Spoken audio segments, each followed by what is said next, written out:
Danita Barrett's cause of death had been ruled a homicide. They said it was very clear strangulation. She was always a show-ducking girl.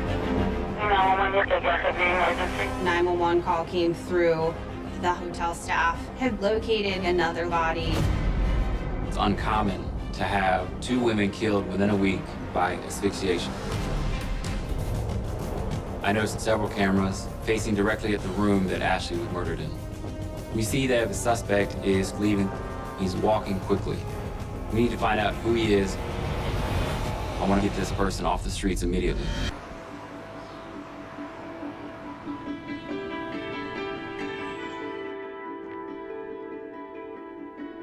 Danita was living on Annapolis Road with her boyfriend Justin and her 2-year-old son. Her daughter was 5 years old and living with her grandma, but she still made time to see her and be around her. She was a good mom. Danita didn't like her name. She preferred to be called Lexi.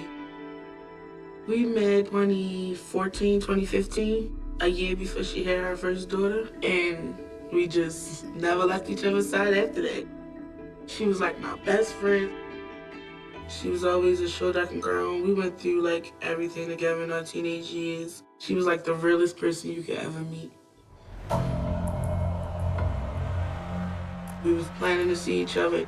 I texted her early in the day just to check on her, and she responded back like she was okay and I went to work. I didn't hear from her again after that.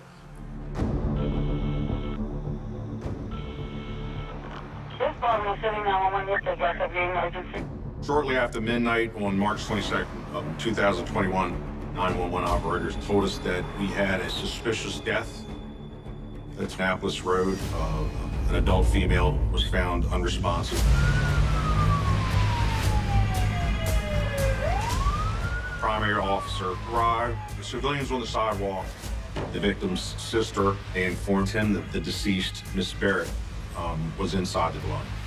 He reports Danita was laying in the middle of the floor on her stomach. EMS are already on the scene. The medics could not revive her. I get there in maybe 15, 20 minutes after the call. Myself and Detective Scott entered the residence. It appeared that there was no forced entry into the house. Things seemed neat and orderly.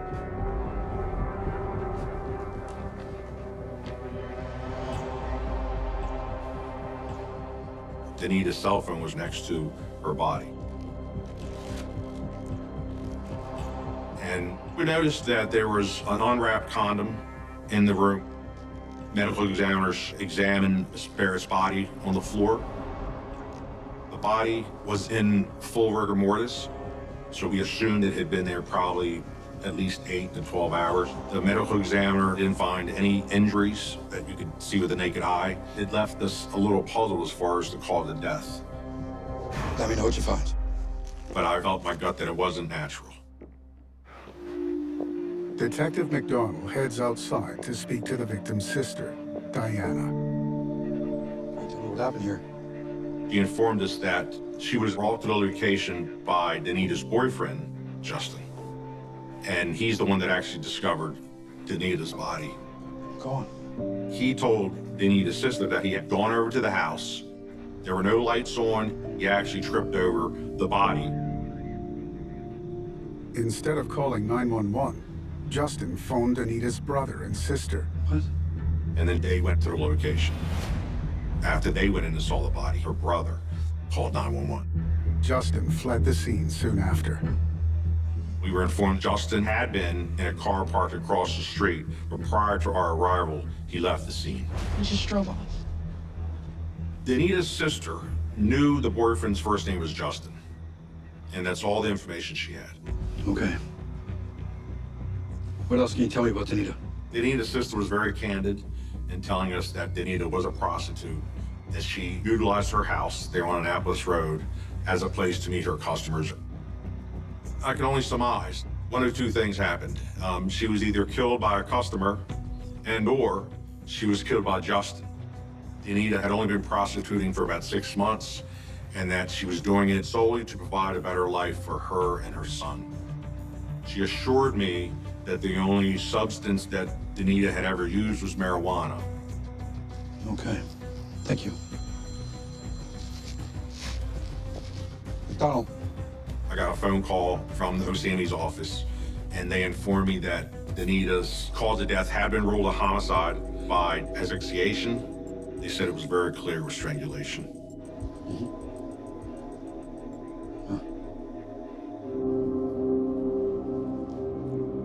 The news of Danita's death spreads fast. My cousin called me like, yeah, oh my God, Daz, I'm sorry I gotta be the person to tell you, but Lexi is gone, yo. So I'm crying, and like, me and her have been through so much together. And I'm asking her like what happened. She couldn't really tell me what happened. I'm thinking like, oh my gosh, like she just had her son. Like, she didn't even get to watch him grow up and see neither one of her children grow to their teenage years, take them to school, and none of that.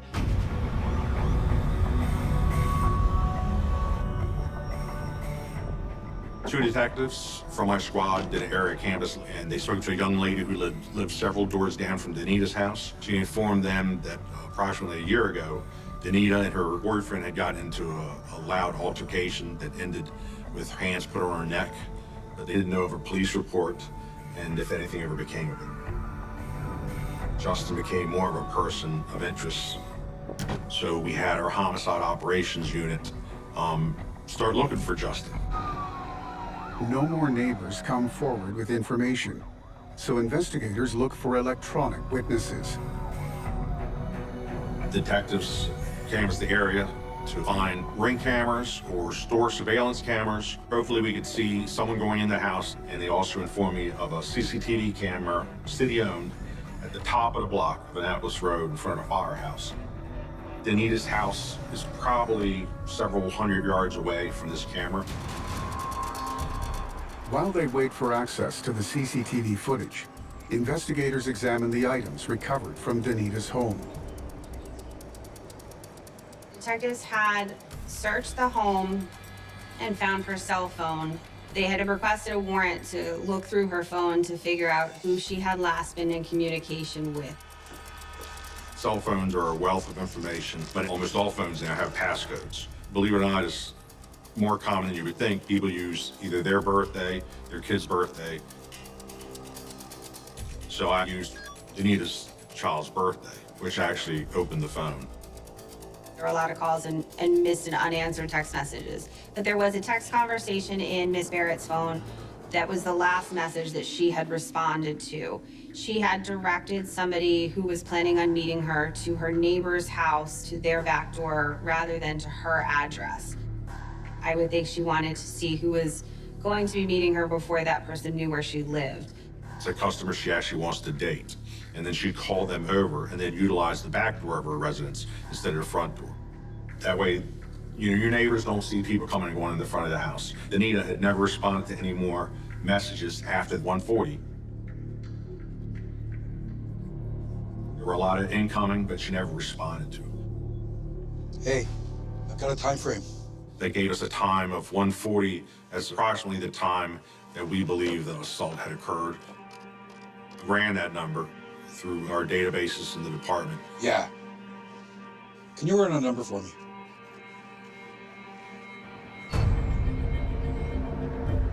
While they wait for the results of the check, investigators analyze the CCTV footage.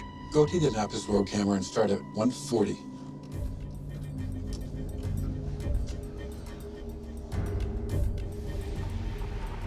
This particular camera we had on Annapolis Road, it panned from one location and it would go around before it came back again.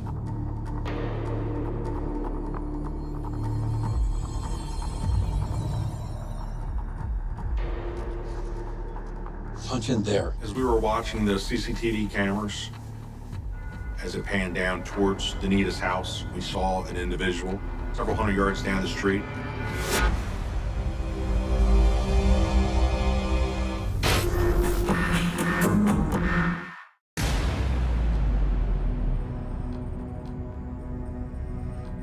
Watching the CCTV pan down towards Danita's house, the distance was so great that we couldn't tell if the individual was going to her house. Can you clean it up? We couldn't get a good description of the person, even what they were wearing. It's close to the time where we think the time of death was. So we were a little excited that maybe if this person had left the house and walked back up towards the camera, hopefully we could see this person again. When cameras are rotating, you more or less hold your breath for the next rotation. It usually takes about 45 seconds for the camera to rotate fully around. Sometimes the camera footage is so frustrating, right? When you need it to be on one side of the street and the camera is inevitably on the other side of the street.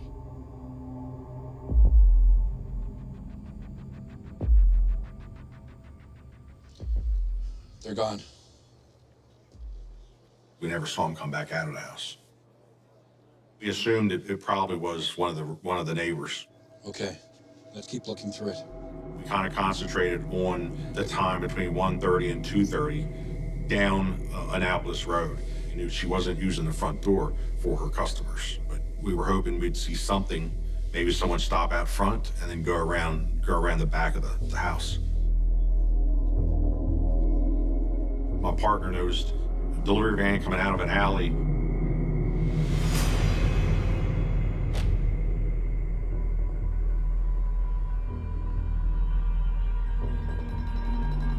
Directly underneath, or pretty much underneath, the CCTV camera in front of our house.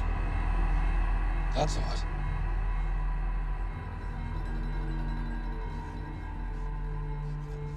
It's very uncommon for people to drive in these alleys in this area. There's a lot of debris and trash in the alleys. Once it pulled out, it made a right turn on Annapolis Road, and it appeared to stop in front of Danita's house. We never see anyone get out of the vehicle or go back into the vehicle. Punch in on the plate.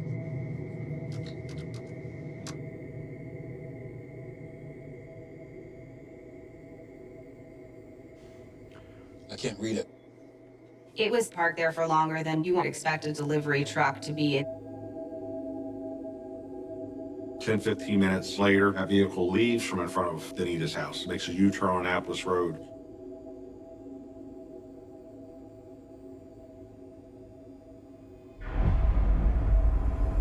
And drives up, back underneath the camera, and out of sight of the camera.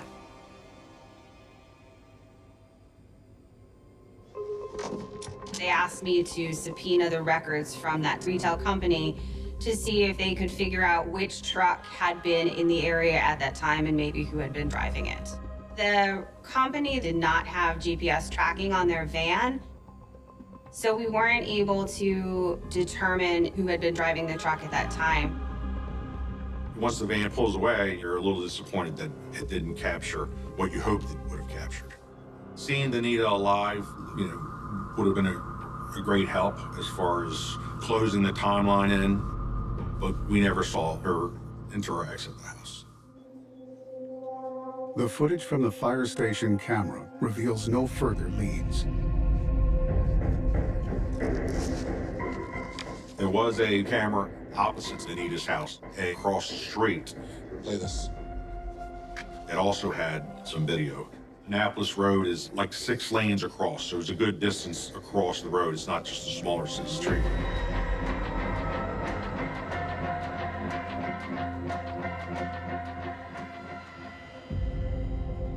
The system was so neglected that images really weren't that clear.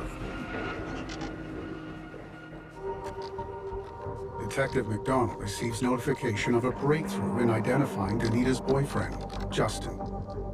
We obtained a screenshot of Justin. We used facial recognition through the Baltimore City Police Department. We identified Justin as Justin Powell. We ran him through Baltimore City databases, and it was established that he had an open warrant for handgun violation. The medical examiner shares the results of Danita's autopsy with investigators. There was evidence of sexual activity on her body, so we knew that the person that had strangled her had engaged in some sort of sexual activity with her.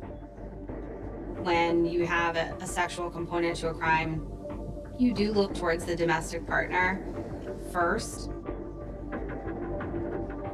Strangulation has a very personal component to it. You are literally taking the life out of somebody with your own hands. I was pretty confident Justin was the suspect. I need a warrant for Justin Powell. I passed this information on to the Warrant Apprehension Task Force and Homicide Operations, and they went out to search for Mr. Powell. He's now our #1 suspect in the murder of Danita Barrett. Meantime, Danita's family and friends gather for her funeral.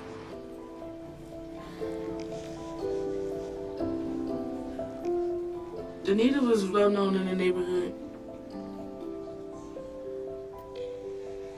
A whole bunch of people came, more than I expected.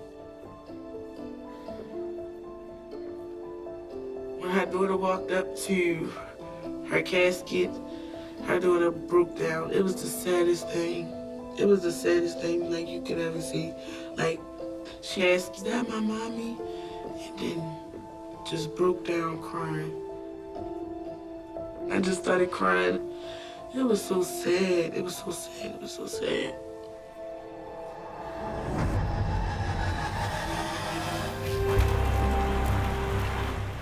The Warrant Apprehension Task Force is still trying to locate Justin when 911 receives another call. This Baltimore City 911, yes, I got the emergency. 911 call came through hotel staff at the Deluxe Plaza off of Pulaski Highway. Had located another body.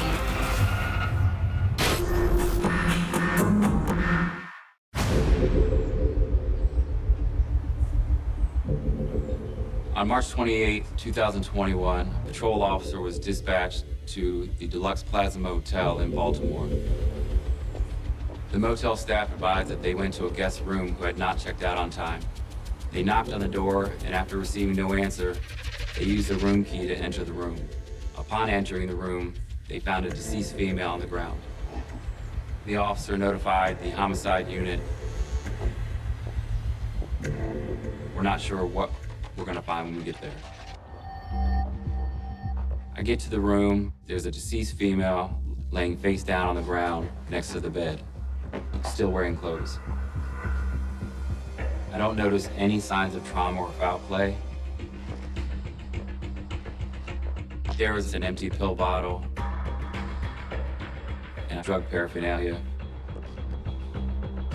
Initially, they thought maybe it was a drug overdose because there was some evidence in the hotel room of recent drug use.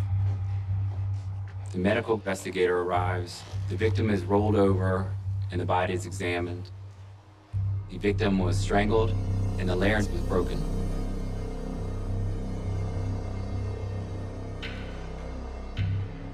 I would start looking around the room to help identify the victim. We located a credit card which had the name Ashley Lambert, as well as a cup from Dunkin' Donuts. This time in the investigation, we need to find the family of Ashley Lambert to notify them of her death. We check the police database and we find out that she has family in a neighboring county.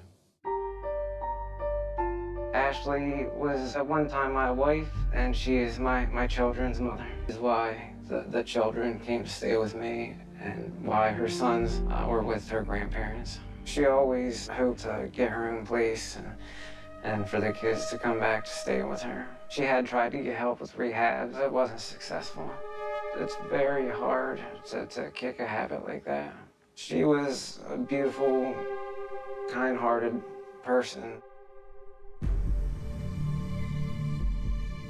In Baltimore, it's uncommon to have 2 women killed within a week, both being found in a room by themselves and both being strangled. Danita Barrett. It was a very similar case. My job at this juncture is to find Danita's boyfriend, our #1 suspect, Justin, and bring him in for questioning. Back at the Deluxe Plaza, investigators search for clues that could identify Ashley's killer. Now that we know this is a murder, it's time to step up the investigation. We need to find witnesses, evidence, video footage to help capture this killer. I noticed that the motel is equipped with several cameras to include the lobby as well as the parking lot, facing directly at the room that Ashley was murdered in. We go back to the security room of the motel where we can now view all the cameras. That hotel has several cameras. They have one camera near the check-in area. They have one camera that overlooks the parking lots where the doors to the hotel rooms are. I noticed it's a decent video system. The cameras are not equipped with sound, but you can see clear pictures. Okay, can you start from where you last saw her? So I watched the video to find out when the person was last seen alive, to show what led up to the death of Ashley Lambert.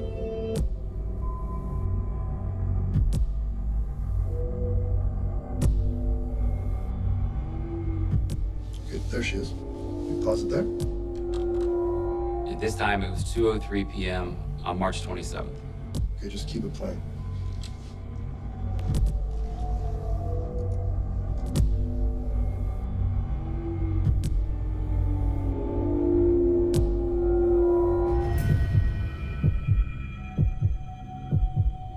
And I see an individual walking quickly.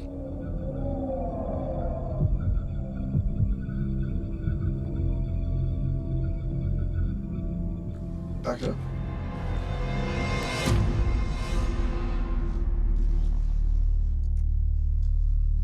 An individual in a hoodie and camouflage backpack walks up to the door carrying a white bag.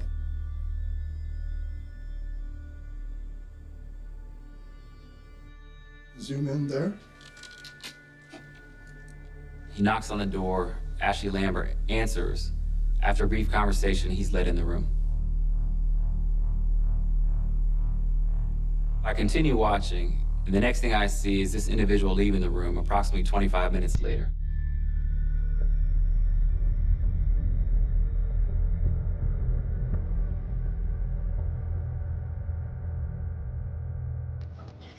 Seeing that this individual is in the room for only 25 minutes, and now he's leaving the room, walking away quickly, it looks very suspicious to me. Can you enlarge it? The hoodie he's wearing is partially covering his face, and the camera footage is not clear enough to identify him. It's frustrating. Not seeing anyone else enter or exit that room, now we know that this individual is our potential killer. Can you follow him? I discovered there is an additional camera in the front of the building. This camera showed the entrance to the motel.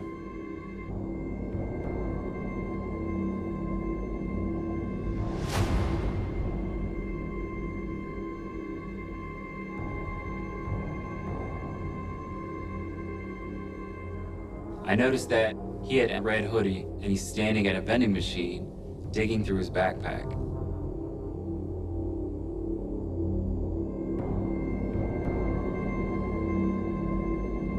I could see his face, and it was covered by a mask, but I could tell it was dark skinned.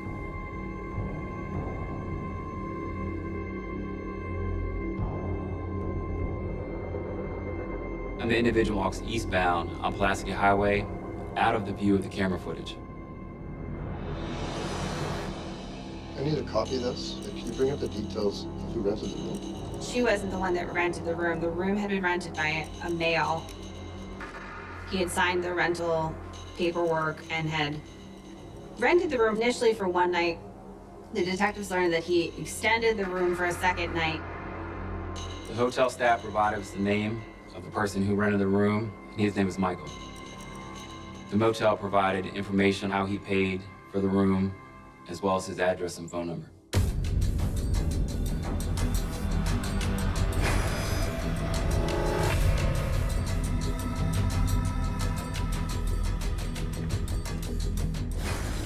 Now we need to find Michael as soon as possible to find out if he's responsible for the death of Ashley. We get to Michael's house and knock on the door. It's in the back of your mind that this could be the potential killer. You have to be careful. You don't know what to expect. You just go in prepared and be ready for anything.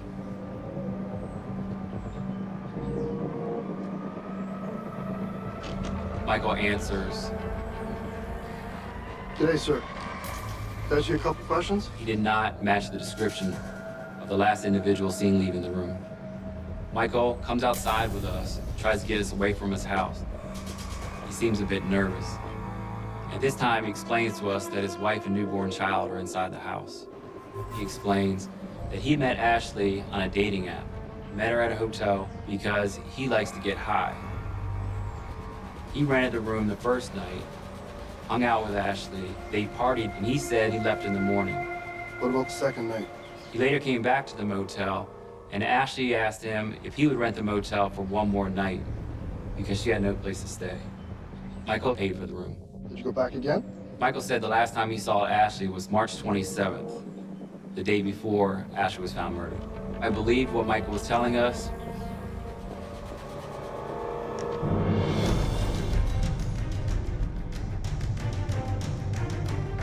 If Michael is not the killer, Did you play the footage from the motel again? then we need to find out who is. I want to make sure we get this person off the streets immediately.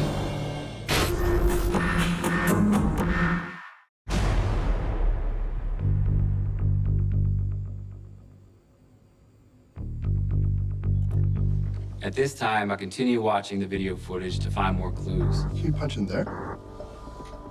I noticed that the man in the red hoodie is carrying a small white pastry bag before he enters Ashley's room. I need to find out where he purchased this item, which could lead me to additional footage and hopefully his identification.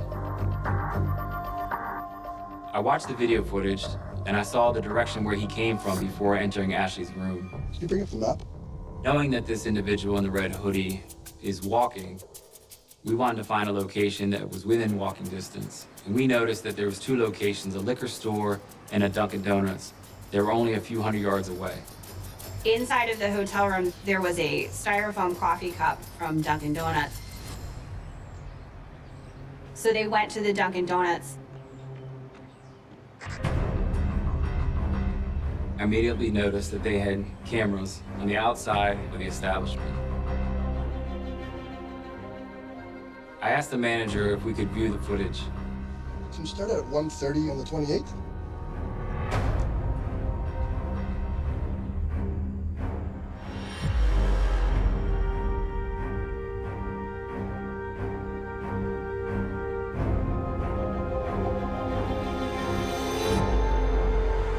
They were able to see the same person wearing the same clothing approaching the Dunkin' Donuts 30 minutes before we see this person entering Ashley's room.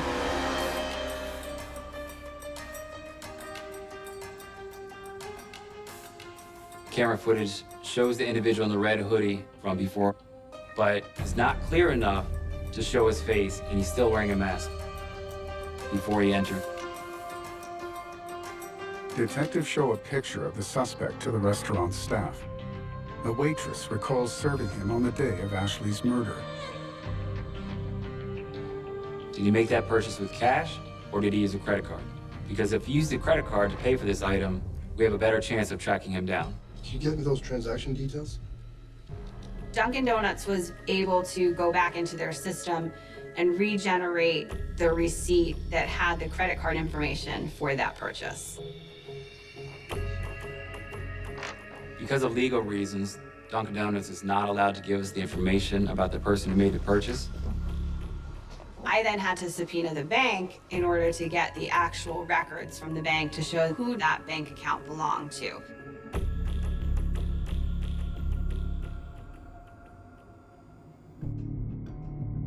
Meantime, investigators on the Danita Barrett case receive a list of names from the numbers on the victim's cell.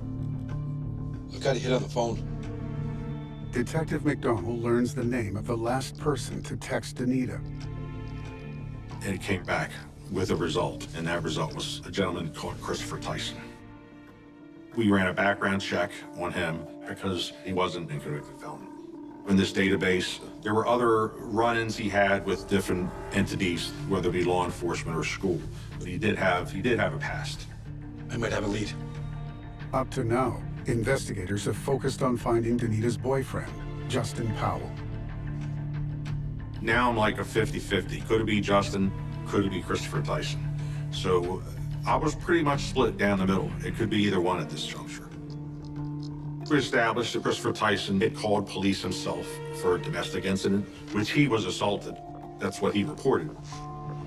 We wanted to talk to the girlfriend who supposedly assaulted him and try to get some background on Mr. Tyson. So myself and my partner responded out to the county to find his girlfriend. Hi.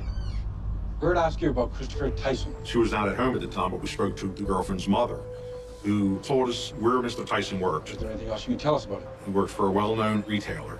That was significant because we saw the van owned by that company on the CCTV creeping out of the alley, stopping and parking in front of Danita's house at the approximate time that we thought the murder had occurred. The woman tells detectives that her daughter was charged with no crime in connection with the alleged assault on Tyson. She also said that she thought that he had anger management problems. Thank you for your time.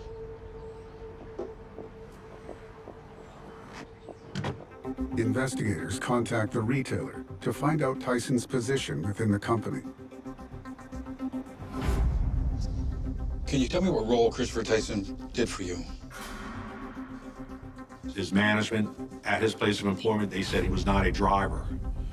He was only working the warehouse. He didn't have access to the trucks. We were unable to rule out 100% that he didn't have access to the vehicle, but at this juncture, I had no proof that he could have taken one of their vehicles.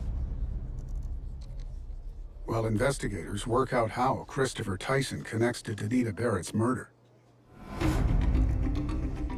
the detectives on the Ashley Lambert case receive a hit on the bank card used in Dunkin' Donuts. Once we obtained the subpoena, it only took a few days to find out the name of the person who made that purchase. And the name of the person that used the card was Christopher Tyson. Tyson?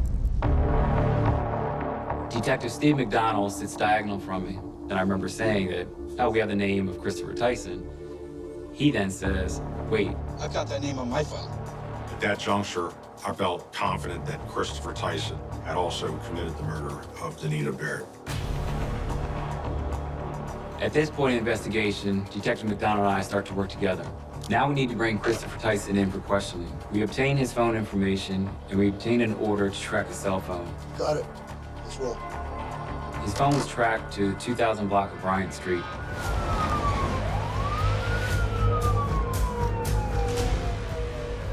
A search and seizure warrant was obtained for Christopher's house. The feeling you get when you're about to enter a house where a potential suspect is for murder, you get a little fired up. We went to the location, surrounded the house. You get a little excited, a little nervous. You're hoping that they're in there.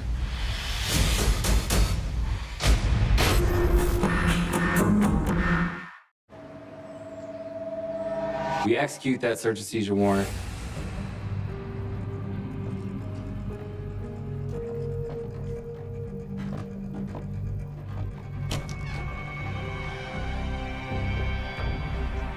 When officers entered his room,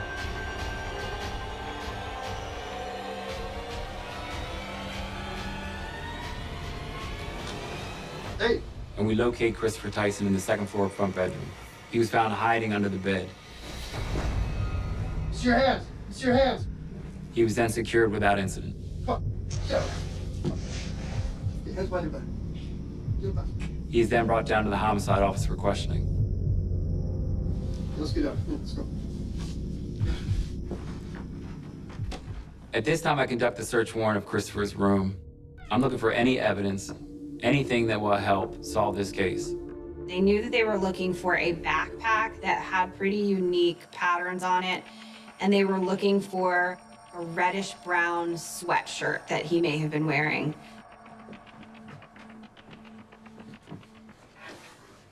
And we did locate the camouflage backpack. And within that backpack was Ashley Lambert's phone. And they found what they believed to be the sweatshirt in the surveillance video. They did find the credit card that Mr. Tyson had used to make the purchase. The numbers matched up on the receipt. They also found a bag full of women's underwear.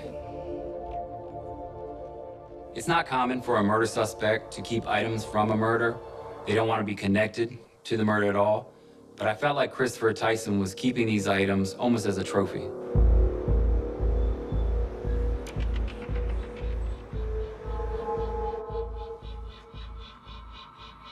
Detective Moran interviewed Mr. Tyson first. Do you know Ashley Lambert? Christopher is questioned about the murder of Ashley Lambert. At first he denies even knowing her, denies being at that motel. But at this point, we show him a picture of the individual that caught on camera footage wearing the red hoodie and backpack. Is that you? He immediately points that out as being himself.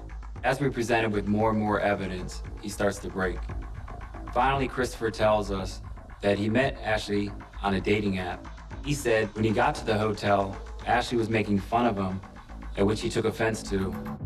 He described it as she started getting angry at him, and that's when he described that he choked her. He said that before he left the motel, he checked for her pulse, and she was still alive. He then left the area. At that point, him admitting that he strangled her and he was the last person to be seen with her, I was confident that he killed her. Detective Steve McDonald comes in next. I go in there and sit in and talk to Mr. Tyson. So what can you tell me about Danita Barrett? It's pretty much the same scenario. Mr. Tyson denied ever being in Westport. I'd shown the text messaging. What about these text messages? He said, yes, I was in there. You know, I had sex with Miss Barrett, and she made fun of me. We got into an altercation, and I just choked her out. And as I left, I checked her pulse, and she was alive. Maybe someone else killed her after I left. And when we was talking about these people's deaths, he didn't have a lot of emotion. Thought in my mind there could be more women out there that this guy has assaulted and or killed. They asked him, have you done this before? And he said something to the effect of, well, why don't you tell me who else you think that I hurt? He implicated himself enough, and with the corroborating evidence we already had. He's charged with 2 counts of first-degree murder. Tyson pleaded guilty to the murder of Miss Barrett and the murder of Miss Lambert. Tyson enters a special plea that admits the evidence against him would likely result in his conviction. He receives 2 life sentences. Prosecutors charged Danita Barrett's boyfriend, Justin Powell, with no crimes in connection to her death. I wish every case had a camera pointed directly at my crime scene. That CCTV camera footage, it was the strongest evidence that we could find to show that no one else could have committed this crime. Had he been left on the street for any longer, I have no doubt that there would have been another victim. I think we definitely took a budding serial killer off the streets of Baltimore. It's nothing you can do to make up for my best friend's death. I miss our talks. She was my motivation. She was my inspiration. She kept me on my toes, and we kept each other laughing. Ashley didn't deserve what was done to her. She was taken from her entire family way too soon. She was just senselessly taken. And, you know, she's loved and she's missed. Her memory lives on through my daughters. I miss how nice she was, and I miss how she would stick up for anybody, and she was always just nice to everybody, and she had like a kind heart. I miss her, you know, celebrating even the small things with me, because she would definitely be, I think she would be proud, like, of how I am right now. Next time on See No Evil. 911, what is the address of your emergency? This guy's not moving. This attack was violent. We start to look for any surveillance cameras. There's probably blood on his shoes. We're in a race with this time to find this person as quickly as possible. It began with a can. A faded aluminum soda can half buried beneath the dry grass of a Texas back road. For 20 years it lay forgotten, baked by the sun, washed by rain, kicked aside by passing trucks. But inside that small object was a ghost, a trace of someone who thought they had gotten away with murder. It was the summer of 2003 in Williamson County. The heat shimmered across the asphalt, the kind of suffocating air that makes people restless, impatient, reckless. On a Sunday morning, a jogger named Heather Nolan discovered something strange along County Road 214. Not at first glance, it just looked like trash, a tangle of weeds and dust. But when she got closer, she saw a shape that didn't belong. A human hand, pale, still, partially buried. She screamed. Deputies arrived within minutes. They found the body of a young woman, face down, partially covered by brush. The heat had done its work fast. Decomposition was advanced. There was no ID, no phone, no purse. Just fragments, a torn denim jacket, a bracelet made of cheap beads, and a crushed soda can lying nearby. The press swarmed by nightfall. Unidentified woman found near Taylor, possible foul play. The community went on edge. In a town where everyone knew everyone, murder wasn't just a crime, it was an intrusion. A violation. Investigators worked in silence under the glare of floodlights. They combed every inch of that dusty ditch, photographing footprints, collecting fibers, bagging the soda can that one of the deputies almost tossed aside.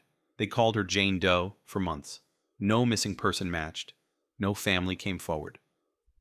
Forensic results trickled in blunt force trauma to the head, possible sexual assault, time of death, between midnight and 4 a.m.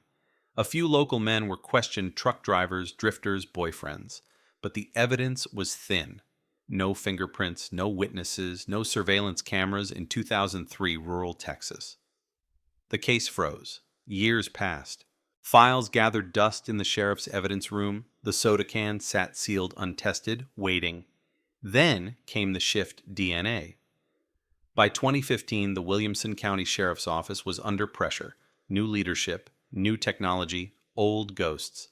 Detective Laura Vega reopened several cold cases, among them Jane Doe, 2003. She spread the files across her desk one night, staring at the crime scene photos, the coroner's notes, the list of dead leads. She noticed the soda can. The report said it had been found near the body inside the perimeter of the dump site, but never processed for DNA. It was routine back then, only blood or tissue samples were prioritized. She decided to send it to the state lab. Weeks passed. Then one email changed everything. Match found the subject line read. A male profile had been extracted from the rim of the can saliva. The profile matched one already in CODIS, the national DNA database. The name Michael Trent, 49 years old. A long-haul truck driver arrested years later in Oklahoma for an unrelated assault. His DNA had been collected at booking uploaded, forgotten, until now. Vega froze when she read the report. Michael Trent had lived in Georgetown in 2003, just 12 miles from where the woman's body was found. He had no connection to her, no reason to be there. Or maybe every reason. The team tracked Trent's record minor offenses in the 90s, domestic disputes, one restraining order, a short stint in county jail. Nothing screamed killer yet. Something about his pattern, transient, unpredictable, fit the timeline. They began surveillance quietly. He was still driving trucks crossing state lines, keeping to himself. Vega and her team followed him for weeks, watching him buy gas sleep in his cab, sip from soda cans.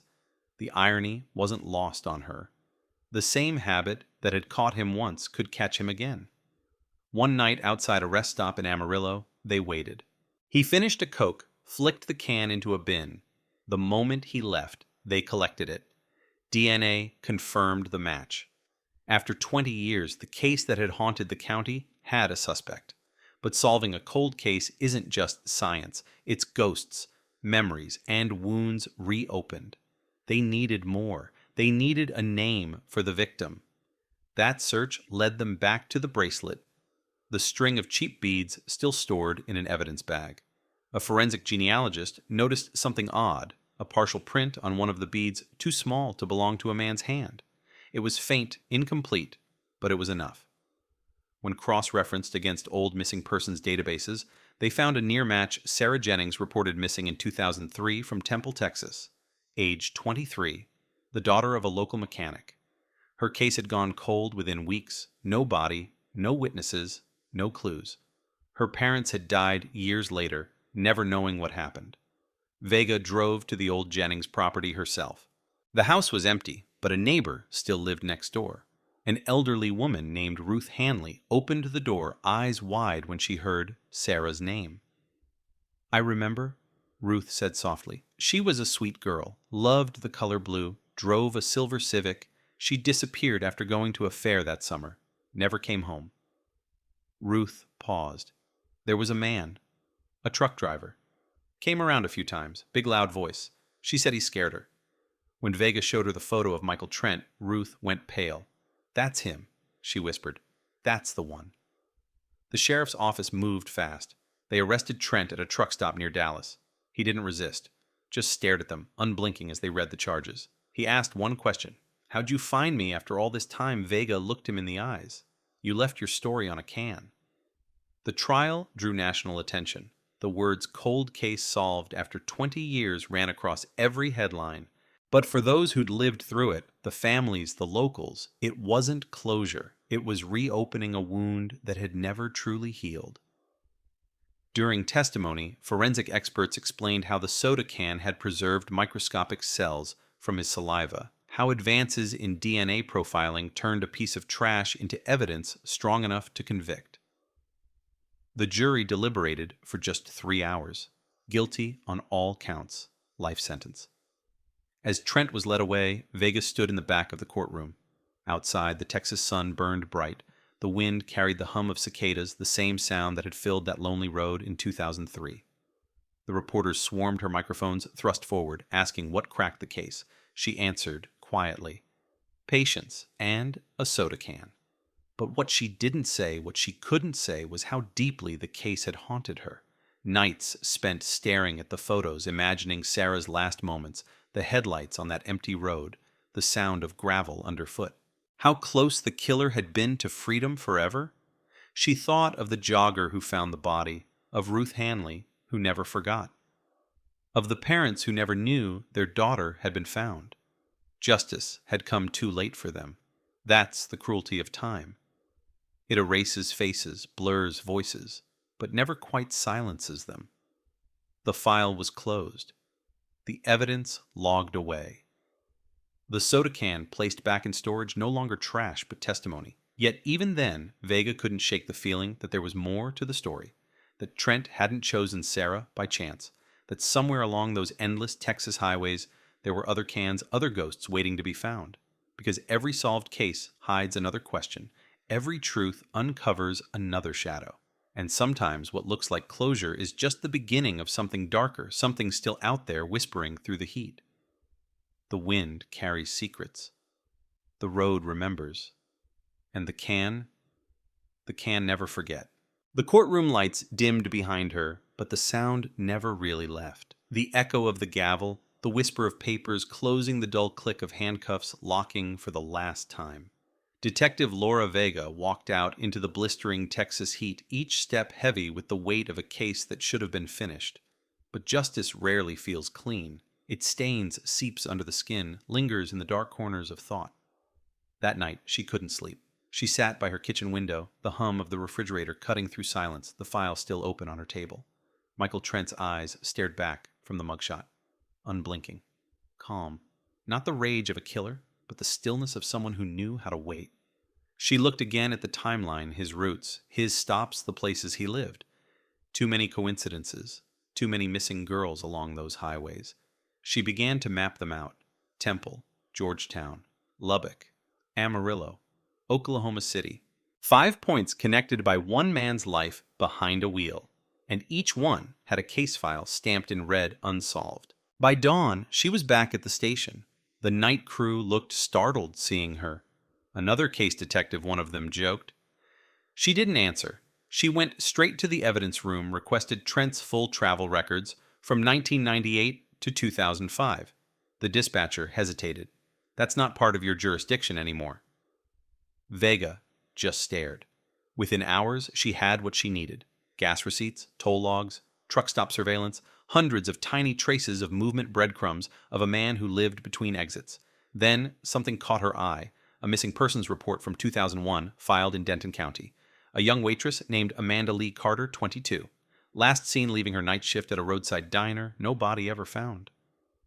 The report noted a witness saw her talking to a truck driver in a red Kenworth rig. No name, no plates. But Trent drove a red Kenworth back then.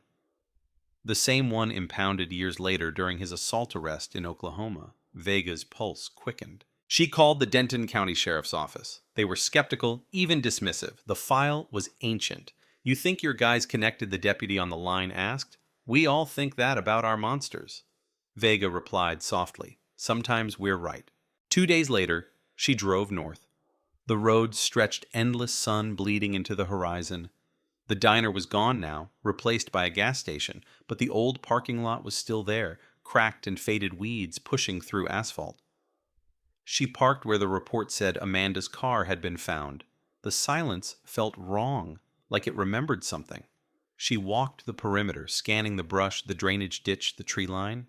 Then she saw it, half buried in dirt, glinting faintly under sunlight. Another can.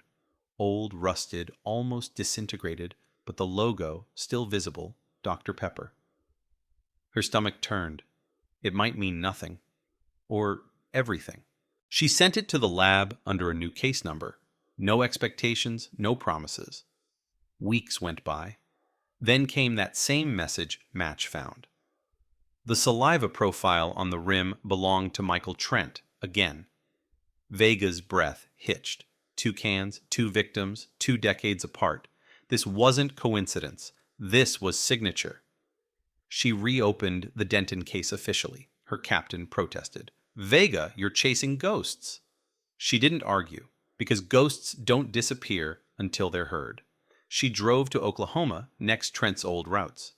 She met retired truckers who remembered him. Kept to himself, one said. Didn't talk much, but he always had a 6-pack in the cab. Never beer, always soda. Said it kept him awake. In Amarillo, a former waitress recalled how Trent used to sit alone at a booth drinking soda, staring out the window at the highway. He had this way of watching people, she said, like he was deciding something.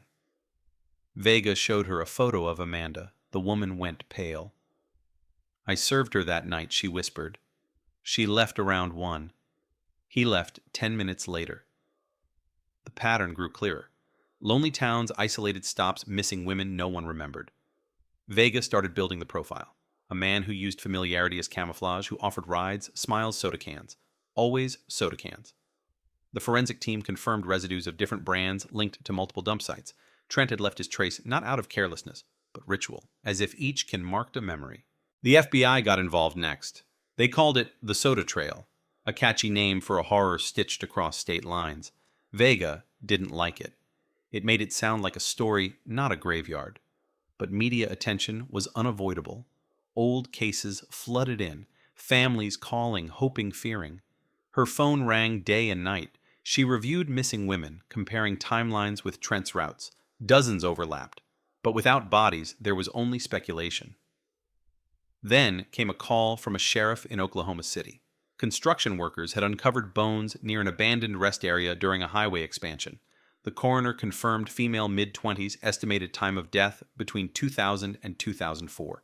Beside the remains, buried shallow, was a crushed soda can. Vega drove overnight. She stood at the site under floodlights, wind cutting through her jacket, the hum of generators blending with the low murmur of voices.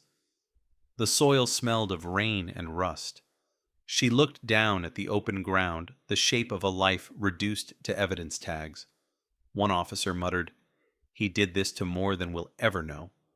She nodded. "But we'll find what we can." The lab results came back within a week. The DNA on the can matched Trent's. Again. That made 3. 3 cans, 3 women, 1 monster who thought time could hide him.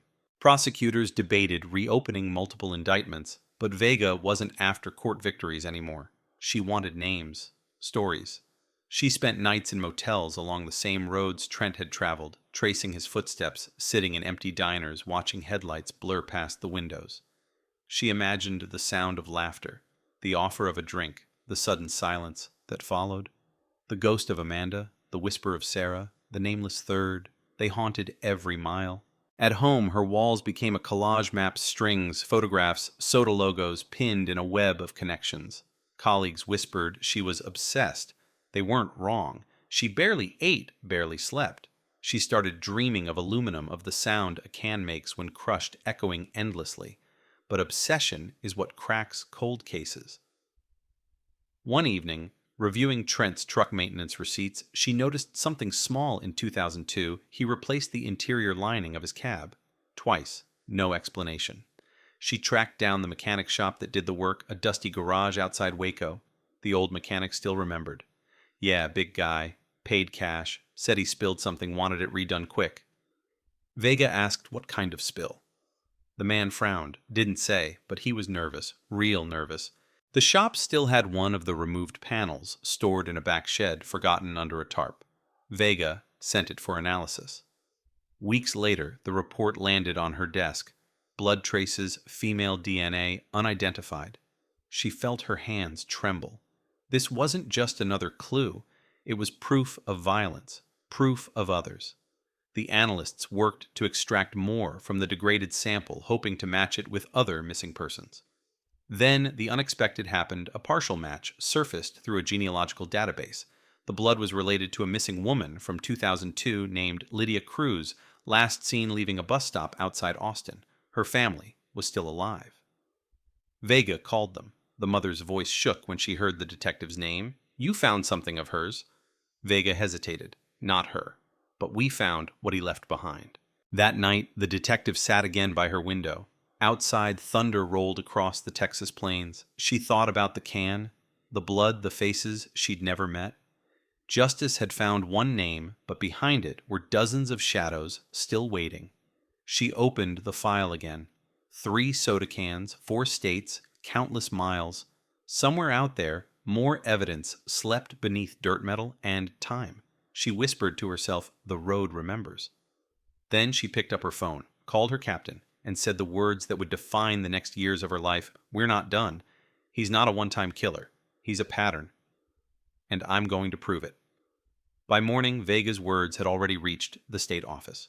Within a week, a new unit was formed, a joint task force connecting Williamson County, the FBI, and the Texas Rangers. They gave it a name that sounded bureaucratic, almost harmless, Interstate Victims Review Board. But everyone inside knew what it really was, a hunt for ghosts. Vega stood at the head of a crowded conference room, whiteboards covered in photos, maps, and red thread connecting dots that spanned 4 states. She pointed to the pattern, each mark a rest stop, each line a route. Each read, X, a missing woman. He didn't hunt in towns, she said quietly. He hunted in transit. Between destinations. Places no one lingers long enough to remember. The room was silent. Even seasoned agents looked shaken. The Bureau had recovered Trent's personal effects after his arrest, a box of notebooks, receipts, route logs, all stored as evidence, but never fully examined. Vega asked for access. The box arrived that same afternoon, still sealed. She opened it with gloved hands. Inside, pages yellowed with age, a faint smell of gasoline and paper. His handwriting was neat, mechanical, detached. But one notebook stood out. It wasn't a log. It was a list. First names, dates, towns, scribbled notes like quiet one night shift, last seen at diner. 17 names in total. Some crossed out, some circled. One word repeated under certain entries, blue. Her stomach turned. Blue, the color Ruth Hanley had said Sarah Jennings loved. Vega flipped through page after page, no last names, no details, just fragments. But those fragments matched at least 6 known missing persons. Women from small towns along Interstate 35 vanishing between 1999 and 2004. The handwriting next to each date grew increasingly erratic, as if written during the motion of a truck. She called in a profiler. He read through the notes slowly, then said he wasn't recording his crimes. He was reliving them. That night, Vega went to the evidence locker and retrieved the soda cans again, each tagged, sealed, identical. She placed them side by side on the table. Dr. Pepper, Coke, Pepsi. The brands changed, but the ritual didn't. Always near the body, always crushed flat. The cans weren't trophies. They were signals, like markers along a road only he understood. She began cross-referencing gas station purchase logs from Trent's receipts. The pattern emerged. Every can brand matched a specific route stop he made before each disappearance. The simplicity of it terrified her. He had left breadcrumbs in plain sight. Weeks bled into months. Vega's days became a blur of interviews, database searches, and sleepless nights. The media loved her. The detective who solved the soda murders, but she hated the spotlight. Every headline felt like noise drowning out the victims' voices.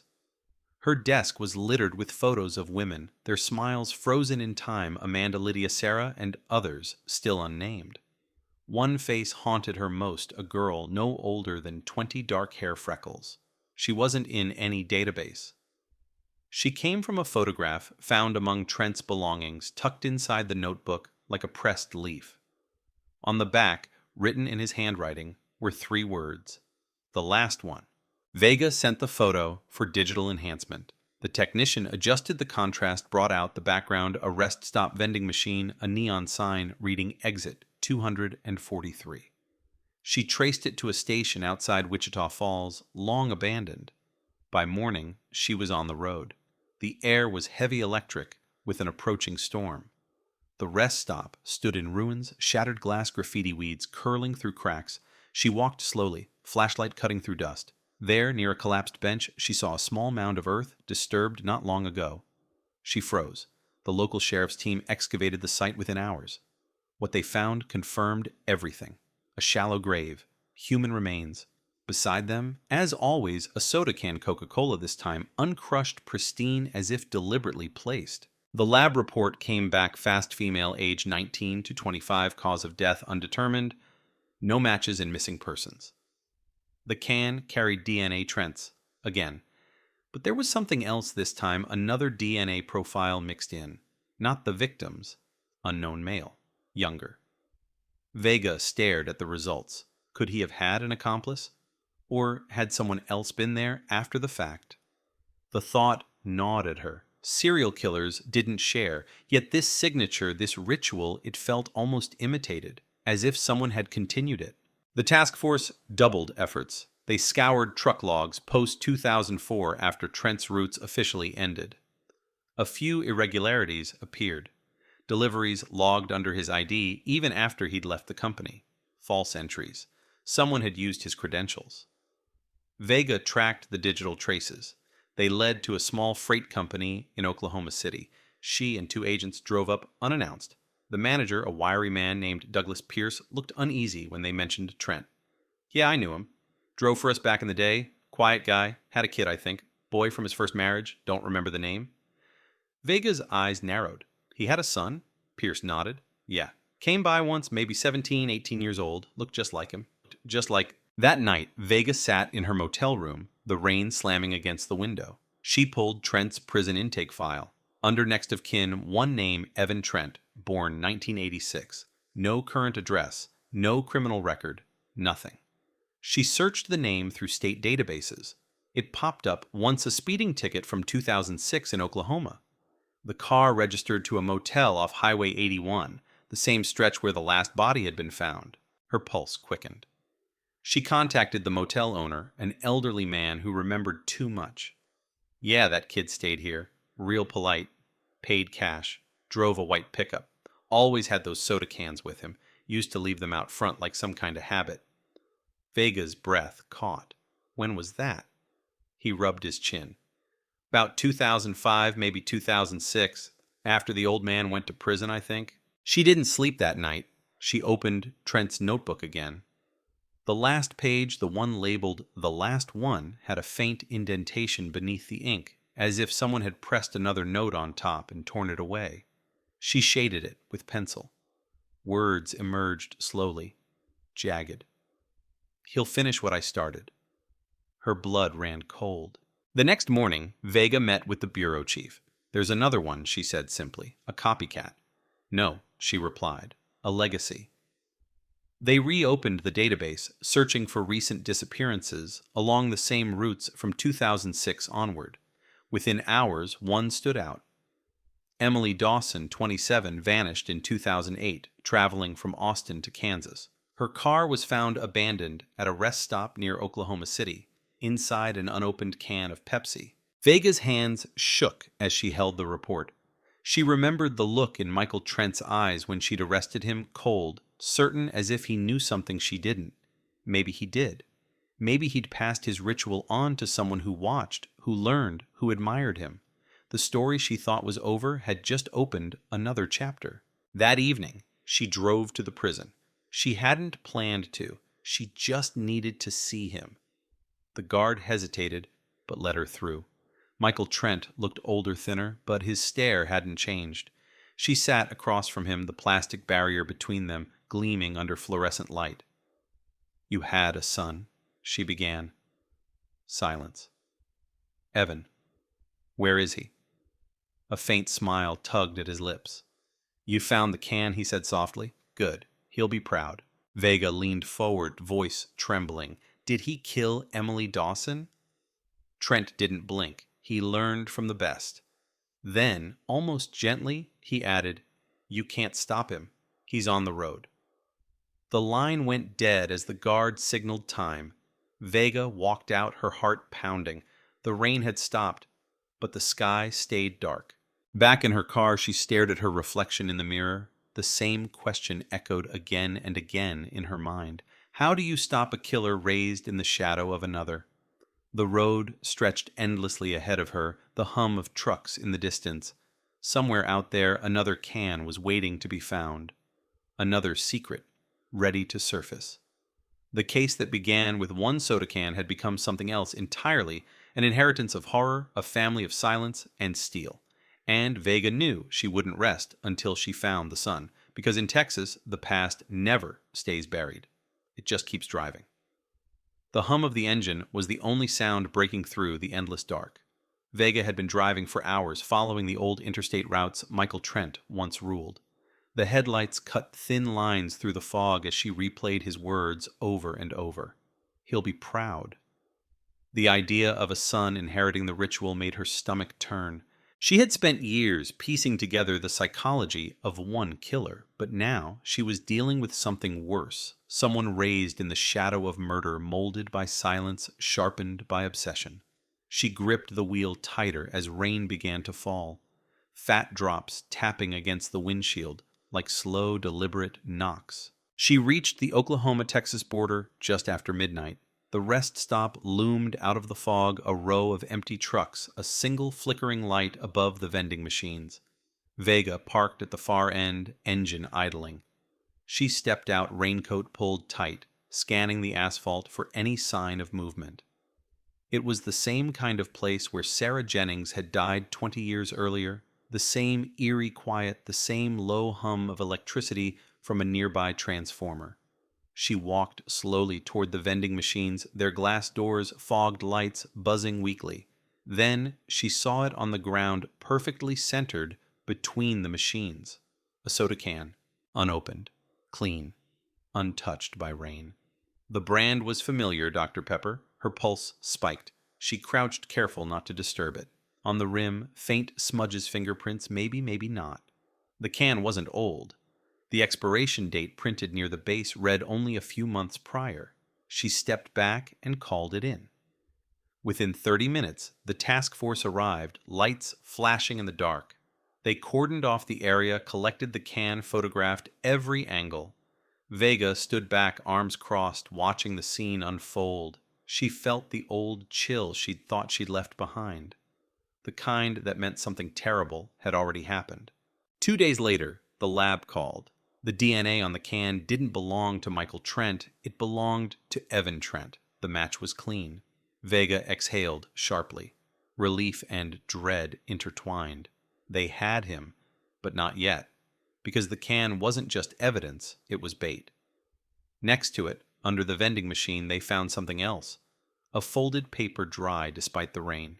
Inside, written in small, deliberate letters, "You found my sign. You're late." The note hit her like a punch. This wasn't random. He wanted to be seen. He wanted her to follow.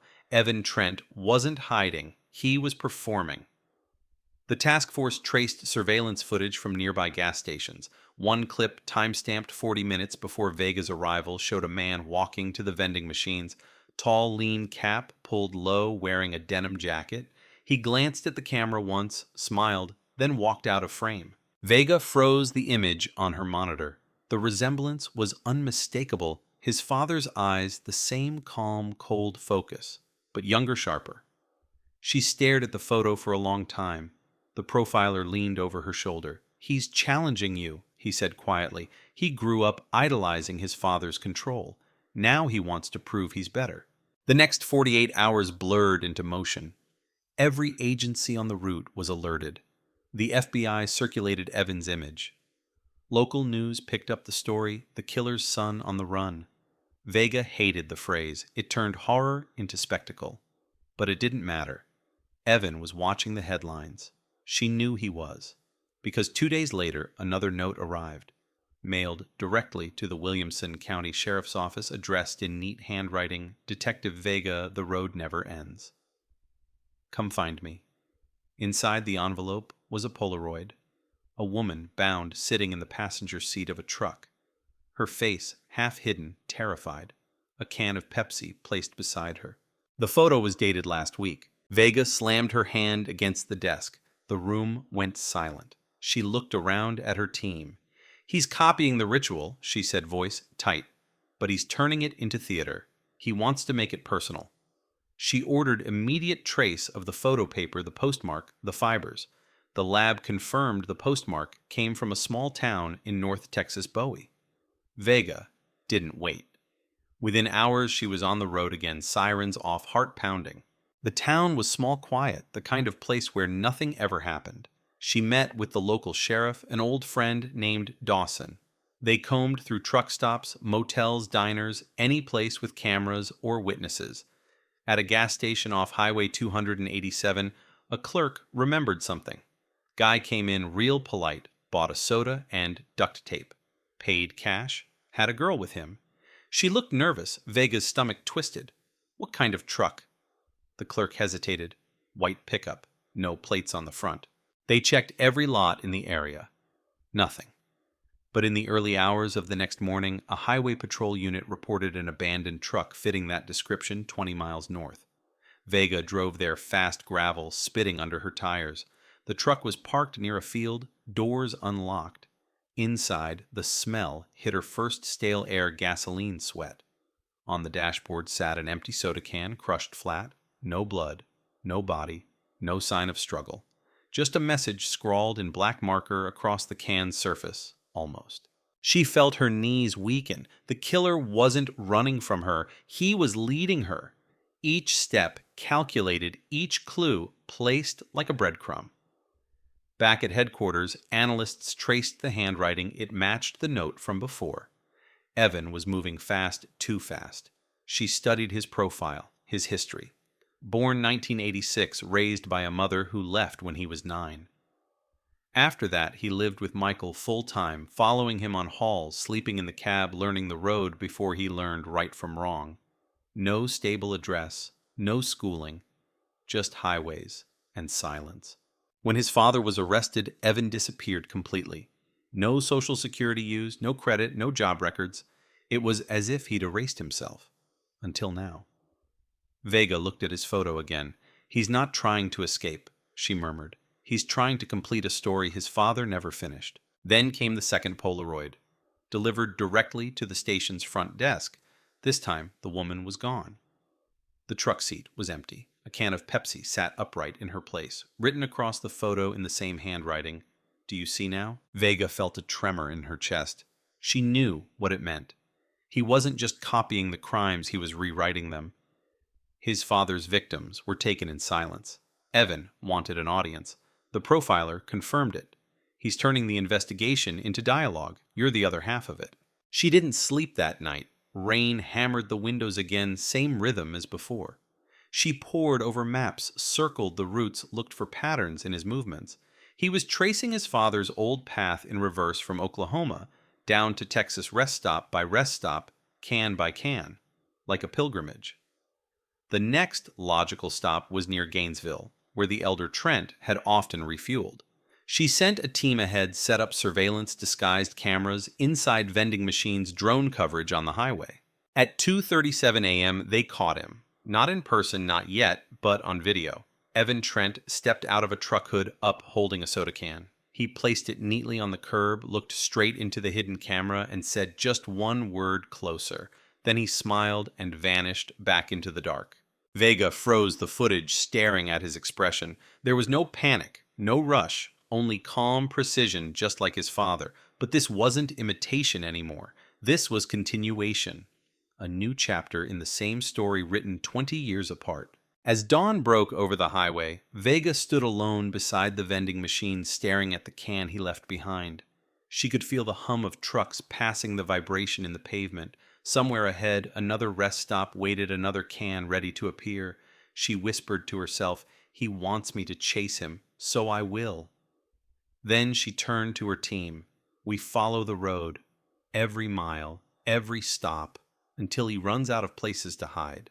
But deep inside, Vega knew the truth. This wasn't a chase. It was a test. And somewhere between the lines of highway and memory, between father and son, between justice and obsession, she was starting to lose the difference. The sun was barely up when Vega's convoy rolled into Gainesville. The rest stop was sealed off, the last soda can tagged and bagged, but the echo of his voice. Closer stayed inside her head like static she couldn't turn off. For the first time in her career, she wasn't chasing a crime. She was chasing a conversation. Evan Trent was talking directly to her, step by step, mile by mile. She knew it, and she hated how well he understood her rhythm. Every time she thought ahead, he was already there waiting. By 9 a.m., she was back at the command post reviewing footage again. Evan's expression in that video wasn't just smug, it was familiar. That same empty serenity his father had worn in the interrogation room. The quiet that came from control. They tracked his truck through highway cameras, but he knew where the blind spots were. He moved like he'd drawn the map himself. North toward the Oklahoma border, then suddenly west. That deviation caught Vega's attention. On that line sat a cluster of old truck scrap yards, one of which had belonged to Michael Trent's first employer.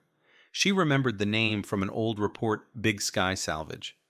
The place had closed years ago, but the land remained a graveyard of metal rust and silence.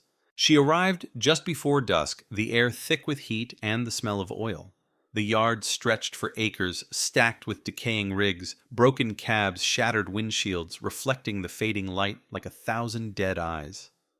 A dog barked in the distance. Vega walked carefully, her boots crunching on gravel. The caretaker met her at the gate, cigarette hanging from his lip. "Ain't seen anyone in days," he muttered, squinting. "But I heard something last night, clanging, like someone moving metal." Vega flashed her badge. "Show me." They wound through narrow paths between rows of trucks until they reached the back of the lot. The caretaker pointed. "Over there, by the freight tracks." Vega saw it, a single white pickup, half covered by a tarp streaked with mud. Her chest tightened. The make, the color, it matched Evan's. She moved closer, hand on her holster. The passenger door was open, slightly creaking in the wind. Inside, the seat was empty. But on the dashboard sat a single soda can, unopened, balanced perfectly upright, and, on the windshield, written in thick black marker, "Finally." She drew her gun eyes, scanning the rows of trucks. The caretaker whispered, "You want backup." Vega shook her head. "Stay here." The freight train passed in the distance, its rumble vibrating through the ground. The metal around her groaned. Somewhere within that maze, something shifted, a soft scrape like footsteps on gravel. Vega moved toward the sound heart, hammering the train's roar rising. Between two wrecked rigs, she caught a glimpse, a figure tall and thin, slipping through shadows. She called out Evan. No response. She took a step forward. The train's horn blared, drowning everything. Then he appeared. From behind a rusted trailer, calm as if waiting for her. He wasn't armed. He just stood there, head tilted, eyes studying her like an old photograph. "You finally came," he said, his voice disturbingly even. Vega raised her gun. "Hands where I can see them." He smiled faintly. You sound like him. The sound of the freight train grew deafening, now steel wheels screaming against rails. Vega shouted, "Where is she, Evan?" The woman in the photo, he didn't flinch. She was never yours to find. He took a slow step forward. Vega steadied her aim. Don't move. But then, in one fluid motion, he tossed something toward her feet. She flinched, looked down. A crushed soda can, dented and slick with mud. When she looked up again, he was gone. She sprinted between the trucks, the sound of the train masking every footstep, the smell of iron thick in her lungs. She turned a corner and froze. Ahead, beneath a broken trailer, lay a small mound of freshly turned soil. She dropped to her knees, brushing dirt aside. Her flashlight caught fabric blue denim. Vega's throat tightened. The missing woman. She called it in her voice, shaking. "We found her!" "She's here." Backup arrived minutes later, sirens cutting through the roar of the train, now fading into distance. But Evan Trent was gone. The perimeter search turned up nothing. No footprints beyond the immediate area. No tire tracks leading out. It was as if he'd vanished into the earth. The caretaker swore no other exits existed, but Vega knew better. The freight line ran behind the yard parallel to the fence. He could have jumped a maintenance car, disappeared in seconds. The realization made her stomach drop. When the forensic team uncovered the body confirmation came quick. It was Emily Dawson, the woman from the Polaroids. Her wrists bore duct tape marks. The cause of death, strangulation. The same method used by Michael Trent. It wasn't just imitation anymore. It was inheritance.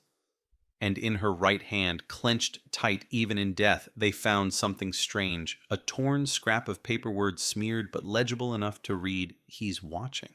That night, Vega sat in her car outside the scrapyard, staring at the glow of emergency lights fading into the horizon. She felt hollow. Every step she took, every lead she chased, he anticipated. He was orchestrating her moves like a conductor, pushing her deeper into the same nightmare that had destroyed his father's victims. She thought of Michael's smirk in prison, the certainty in his voice when he said, "You can't stop him." Maybe he wasn't warning her. Maybe he was bragging. She drove to the nearest diner just to breathe. The waitress recognized her immediately. Her face had been on every news broadcast. "Detective Vega," she said softly, refilling her coffee. "You really think he's his father's son?" Vega stared at the reflection in the window. "No," she whispered. "He's worse." The next morning, the lab confirmed what she already suspected. The fingerprints on the soda can matched Evan Trent's, but there was another set too faint, partial female. Emily's. That meant he'd forced her to hold it before she died, staging the scene, deliberately mocking the ritual that defined his father. It was no longer about killing. It was about rewriting history. She briefed the team again, exhaustion etched in her face. "He's escalating," she said. "He wants visibility. He's turning every murder into a message." The profiler nodded grimly. "He's not trying to hide. He's trying to be understood." Vega looked up sharply. "Then let's make sure we're listening." A new lead surfaced that afternoon. A freight engineer reported seeing someone matching Evan's description jumping off a slow-moving maintenance train near Wichita Falls, the same direction his father had often taken during long hauls. Vega's heart sank. The pattern was looping again. Same routes, same stops, same ghosts. But something else caught her eye on the engineer's report. He was carrying something the man had said. A red gas can. By evening, the Wichita Falls rest stop went up in flames. Security footage showed a figure walking away from the blazed soda can in hand light reflecting off his jacket before he disappeared into the dark. No casualties. Just smoke-twisted metal and a single note nailed to a vending machine, charred but readable. "You wanted closure. I'm giving you fire." Vega stood before the ashes hours later. Rain beginning to fall, steam rising from the scorched pavement. The can, miraculously intact, rolled to her feet. She bent down, picking it up carefully, the metal still warm. The words, "You're next," were etched faintly along the rim. Her phone buzzed in her pocket. A voicemail, distorted, static-filled, a male voice humming softly. Then a single word whispered like a secret, "Closer." She turned off the phone, pocketed the can, and stared out at the black highway stretching endlessly ahead. Somewhere out there, Evan Trent was still driving, still leaving his trail, still testing her resolve, and Vega knew the road had become more than an investigation. Now it was a battlefield. She whispered to the darkness, "I'm still here." Then she stepped back into her car, the reflection of sirens painting her face red and blue. The chase wasn't over. It was only catching speed. The days after the Wichita Falls fire bled into each other, endless briefings, interviews, phone calls, sleepless nights. The manhunt had gone national now. Every truck stop from Oklahoma to New Mexico was being checked, every white pickup searched, every soda can collected. Still, Evan Trent stayed one step ahead. He was methodical, patient, and invisible in plain sight. Truck drivers saw him, but never remembered. Cameras caught glimpses, but never faces. Vega felt him circling her, taunting her through the silence between crimes. And the message he left at Wichita Falls, "You're next," wasn't metaphor. It was promise. Back in Austin, Vega sat in the task force war room surrounded by maps and screens. A storm was coming in from the west wind, rattling the windows. She stood before the evidence board, eyes locked on the line connecting two names, Michael Trent and Evan Trent. Beneath them, dates stretched across decades, forming a single continuous line of violence. She realized it wasn't two cases. It was one story written by two hands. She asked the tech unit to recheck all prison communications between Michael and anyone on the outside after his conviction. The results came back that night. Hidden among years of mundane letters, requests, appeals forms was a set of coded correspondences sent to an unidentified P.O. box in Oklahoma. The handwriting wasn't Michael's. It was printed in block letters. Inside each letter was signed with a single initial, E. The prison logs had dismissed them as fan mail. Vega read through them, one by one, her pulse rising. "You said I'd finish what you started," one letter read. "I see the road now." Another, "The cans mark the truth. They never rot. They remember." Her stomach clenched. The correspondence had started months before Michael's arrest, then resumed sporadically after sentencing. The last letter was dated 2 weeks before the first sighting of Evan in Oklahoma. She stared at the page, the ink pressed deep as if carved into paper. The father had taught the son even from behind bars. She ordered the mail route, traced the P.O. box identified. The address came back to a rundown building outside Lawton, Oklahoma, an old mechanic shop converted into storage units. Vega and two agents drove overnight, rain slashing the windshield. When they arrived, the place was dark, the air thick with oil and dust. The lock on Unit 14 was broken. Inside, stacked in neat rows, were boxes labeled by year: 2000, 2001, 2002, the timeline of a family's descent into darkness. She opened the first box, soda cans, hundreds of them, cleaned, polished, arranged like trophies, each one marked with a date and a location written in black marker. The earliest dated back to 1998, the year before Sarah Jennings vanished. Vega's breath caught. It was a museum of murder. She turned to the next box inside photographs. Victims' faces, newspaper clippings, police sketches, all cut out, laminated, preserved. And beneath them, more letters. These weren't written by Michael. They were written to him, by Evan. The first line burned through her. "You said the road remembers father. I see it now. Every mile is a grave." Her hands trembled as she flipped through page after page of devotion disguised as confession. The letters weren't just communication, they were indoctrination. Evan had built his identity around his father's mythology, turning him into a prophet of death. And every can left behind wasn't just ritual, it was scripture, a sermon of metal and silence. Vega called it in. The team swept the entire facility, photographing, cataloging, bagging, everything, but she couldn't stop reading. The last letter was dated just a week before the Wichita Falls fire. "You were right," it said. "She follows the trail because she's already part of it. She breathes the same dust. She sees the same road. When I look at her, I see you." Vega felt the blood drain from her face. It wasn't just taunting anymore, it was fixation. He was speaking about her. The profiler studied the letters later that night.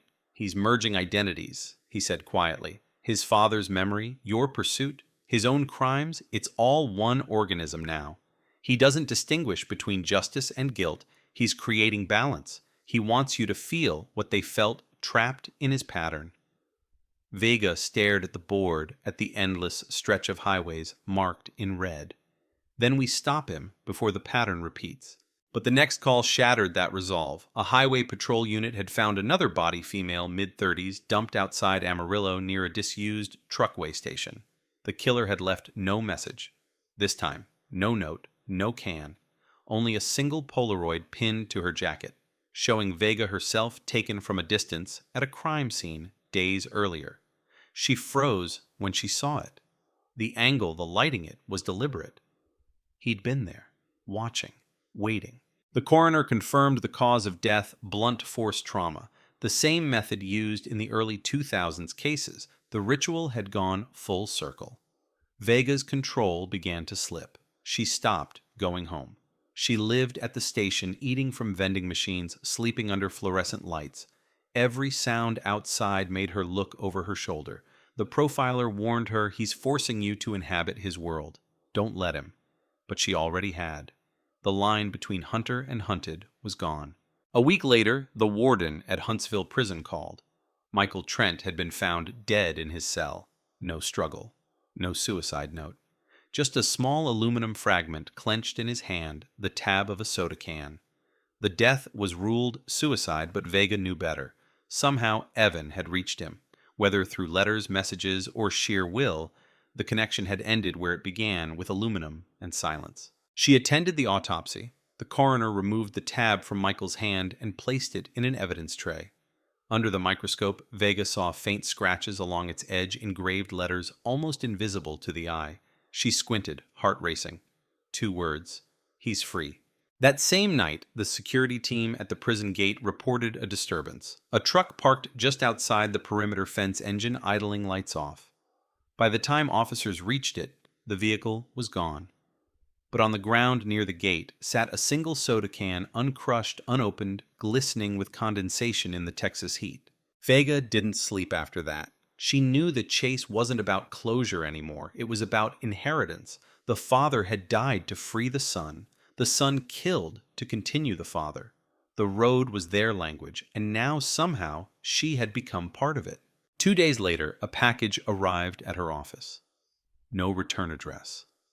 Inside, wrapped in newspaper, was a small cassette tape, labeled in block letters MT Archive 01.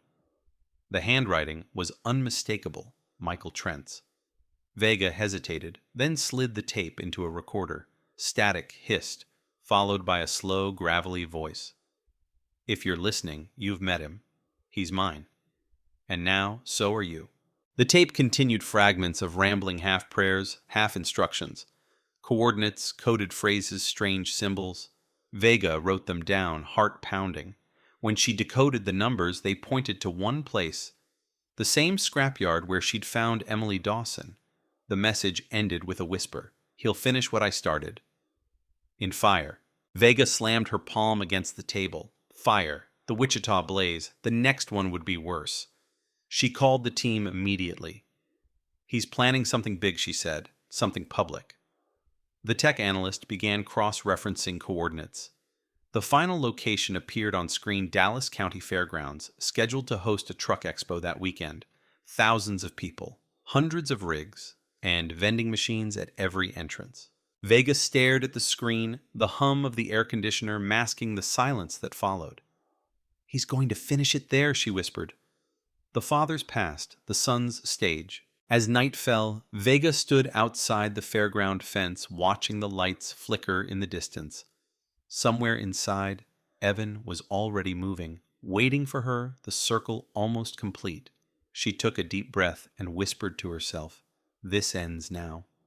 But deep down, she wasn't sure who would be the last one standing when the road finally ran out. The night before the fairground event, Vega didn't sleep. She sat in the back seat of her unmarked car, staring at the entrance lights blinking in the distance, her pulse matching their rhythm. The Dallas County Truck Expo would open at 8 a.m., hundreds of rigs, thousands of visitors, endless aluminum and noise. The perfect stage for someone like Evan Trent, a killer who spoke through objects, through patterns, through rituals, disguised as everyday habits. Vega closed her eyes, whispering the same word he had used over and over, fire. By dawn, the fairground was already alive. Engines roared, banners fluttered, children laughed. On the surface, everything looked ordinary. But behind the fences, the task force moved quietly. Bomb squads, snipers, plainclothes agents scattered among the crowd. Every vending machine had been inspected twice. Every truck under surveillance. Vega walked through the main lot wearing a baseball cap, her badge tucked out of sight. She watched people sipping sodas, tossing cans into bins, and felt her chest tighten. How do you find a killer in a sea of aluminum? At 9:17 a.m., a call came over her earpiece. Unit 3 here. We found something near the north concession area. You should see this. Vega jogged across the lot, her boots kicking up dust. The officer led her behind a row of food stalls where a vending machine stood oddly out of place. No power cable, no inventory sticker. A fake. Inside the coin slot, something glinted. She pulled it free, a folded note sealed in clear tape. She peeled it open slowly. You came. So did I. Her throat tightened. He was already here. Within minutes, the fairground was quietly locked down. Gates closed. Police blended with the crowd, scanning faces, hands, eyes. Vega moved fast, mind racing. Evan wouldn't hide forever. He wanted spectacle. He wanted her to watch. A radio crackled in her ear. Suspicious activity near the truck exhibit, male denim jacket, possible match. Her pulse spiked. I'm on it. She reached the exhibit, a long row of polished semis gleaming under morning sun. Crowds surrounded the biggest rig, a white Kenworth cab customized with chrome grills. She pushed through, eyes searching.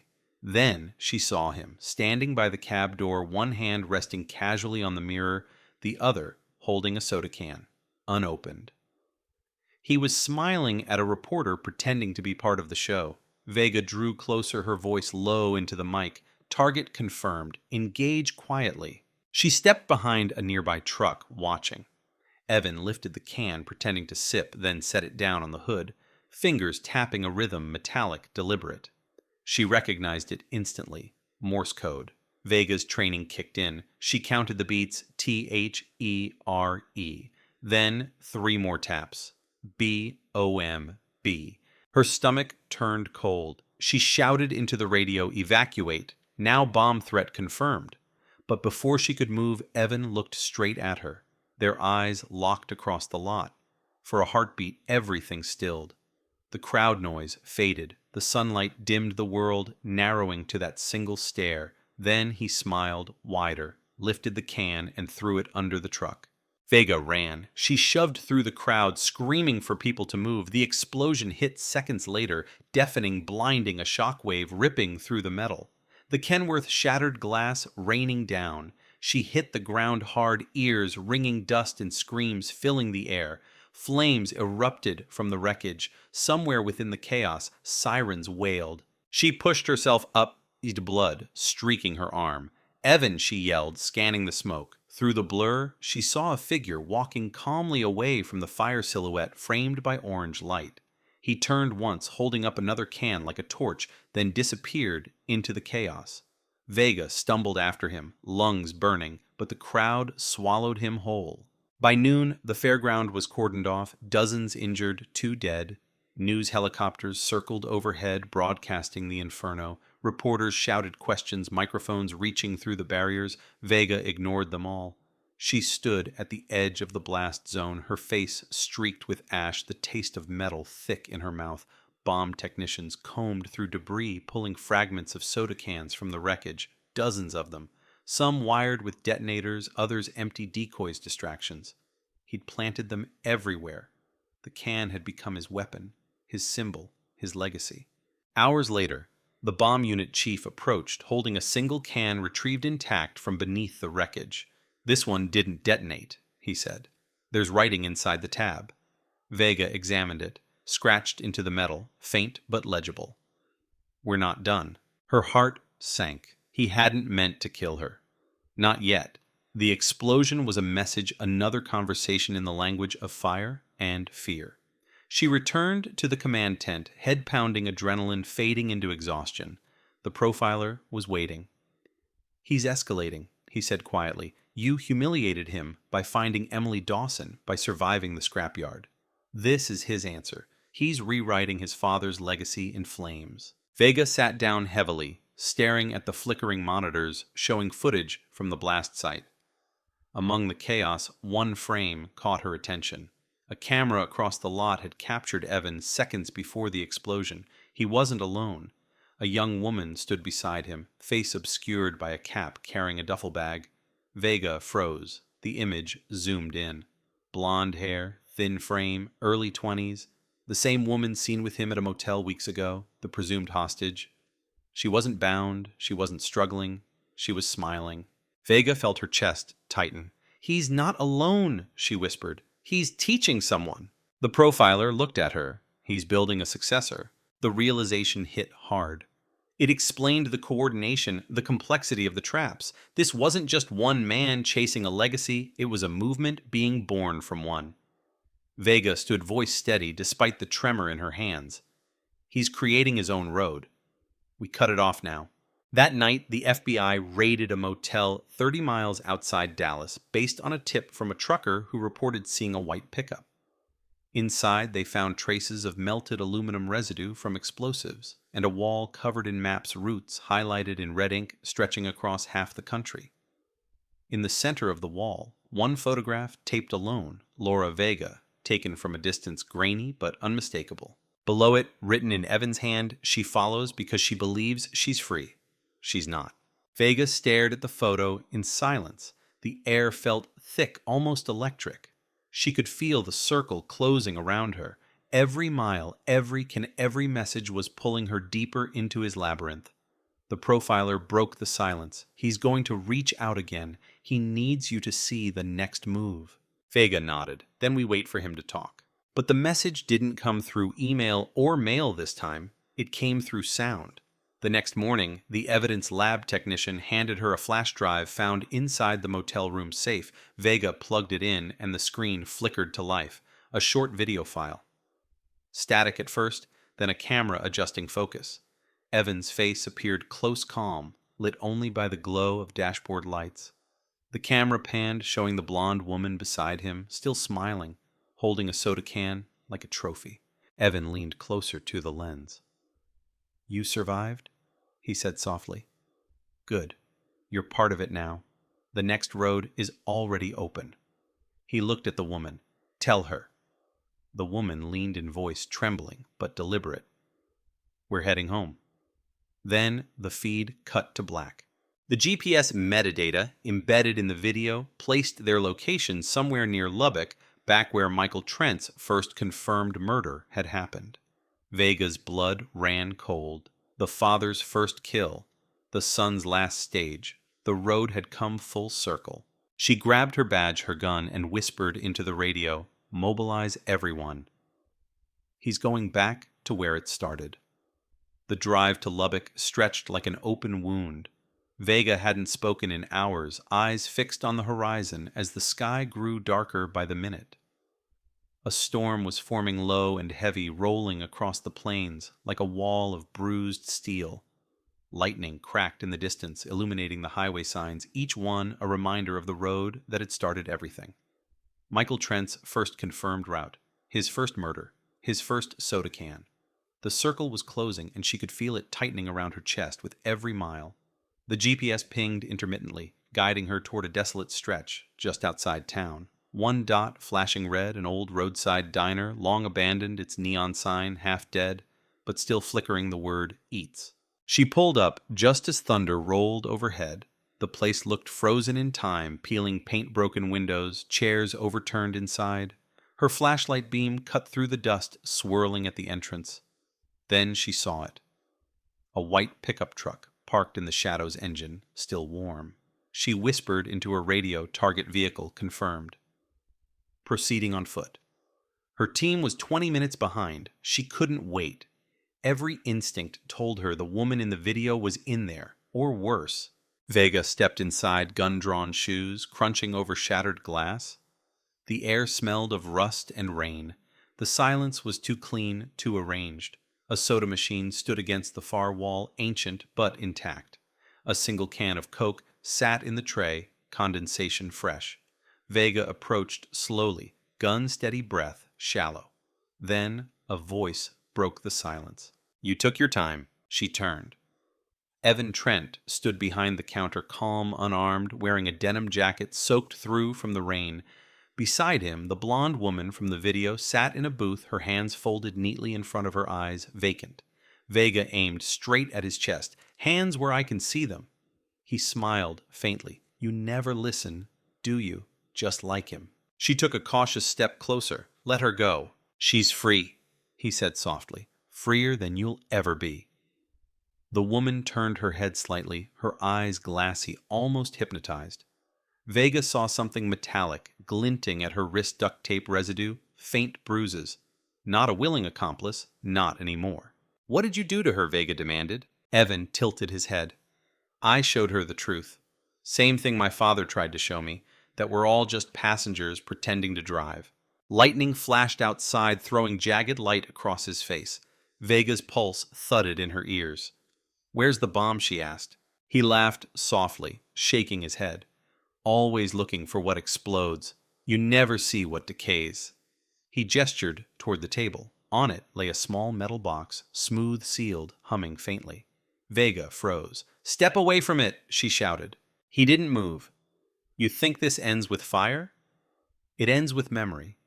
You burn the body, but the story stays." Her radio crackled suddenly. Her team was closing in. Evan heard it too. He smiled again, that calm, detached expression that mirrored his father's to the last detail. Then he said quietly, "Do you know who she is?" Vega frowned. "She's your victim." He shook his head slowly. "No, she's his." The words sank like ice. Vega turned toward the woman, confusion flickering through her eyes. "What are you talking about?" Evan's voice softened. "My father's first, the one they never found, the one who survived." Vega's hand trembled slightly. "That's impossible. His first victim was killed in Lubbock." Evan interrupted, eyes glinting. "But not all of her died. He left her alive enough to carry the road forward." The woman's eyes lifted, locking onto Vega's. For the first time, Vega saw it age beneath the surface, makeup hiding wrinkles, fear carved into every breath. She whispered something under her breath, so faint Vega almost missed it.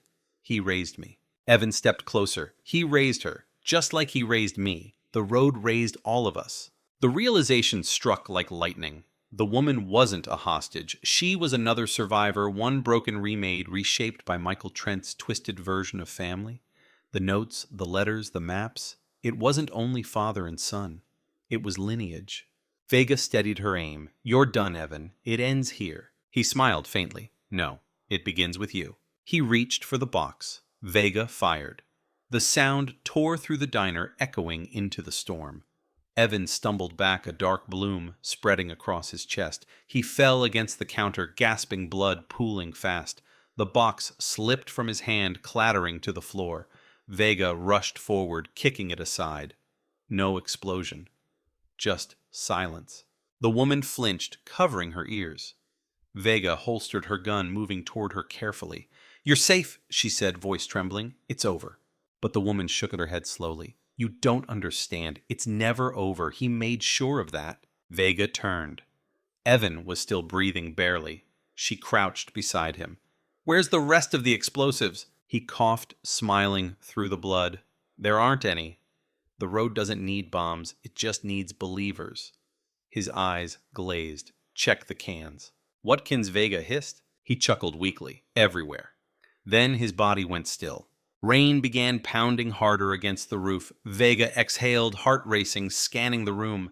Dozens of soda cans lined the shelves, tucked into corners, some rusted, others pristine. She moved quickly, checking each one. No wiring, no detonators, just cans. Hundreds of them. The realization hit like a second shot. He wasn't threatening a bomb. He was leaving his monument. Her team stormed in seconds later, weapons raised, flashlights cutting through the haze. Vega stood in the center of the diner, surrounded by cans glistening under the dim light. "He's down," she said quietly. "Scene secure." They began clearing the area, securing the woman, photographing everything. Vega stepped outside the storm, finally breaking open above her. She stared at the dark highway stretching beyond its wet surface, gleaming like glass. She thought of the words Evan had left her. "We're not done." Maybe he was dead. But the road wasn't. It stretched on, swallowing everything. Inside the diner, one of the techs called out, "Detective, you should see this." Vega turned back. On the counter beneath the blood, they'd uncovered a Polaroid camera, still warm, still humming. Inside was a single, undeveloped photo. Vega watched as the image slowly formed. It wasn't Evan. It wasn't the woman. It was her. Laura Vega, standing outside the diner, staring at the highway. The photo had been taken seconds before she entered. She looked out the window instinctively. Lightning split the sky. No one was there. Her radio crackled again, dispatch, calling for her report. She didn't answer. She just stared at the endless road ahead, the one she'd been chasing for years, realizing she was now part of its story.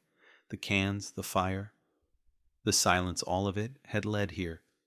And maybe, just maybe, someone else was already watching her from the next rest stop, holding another camera, waiting to continue what began decades ago.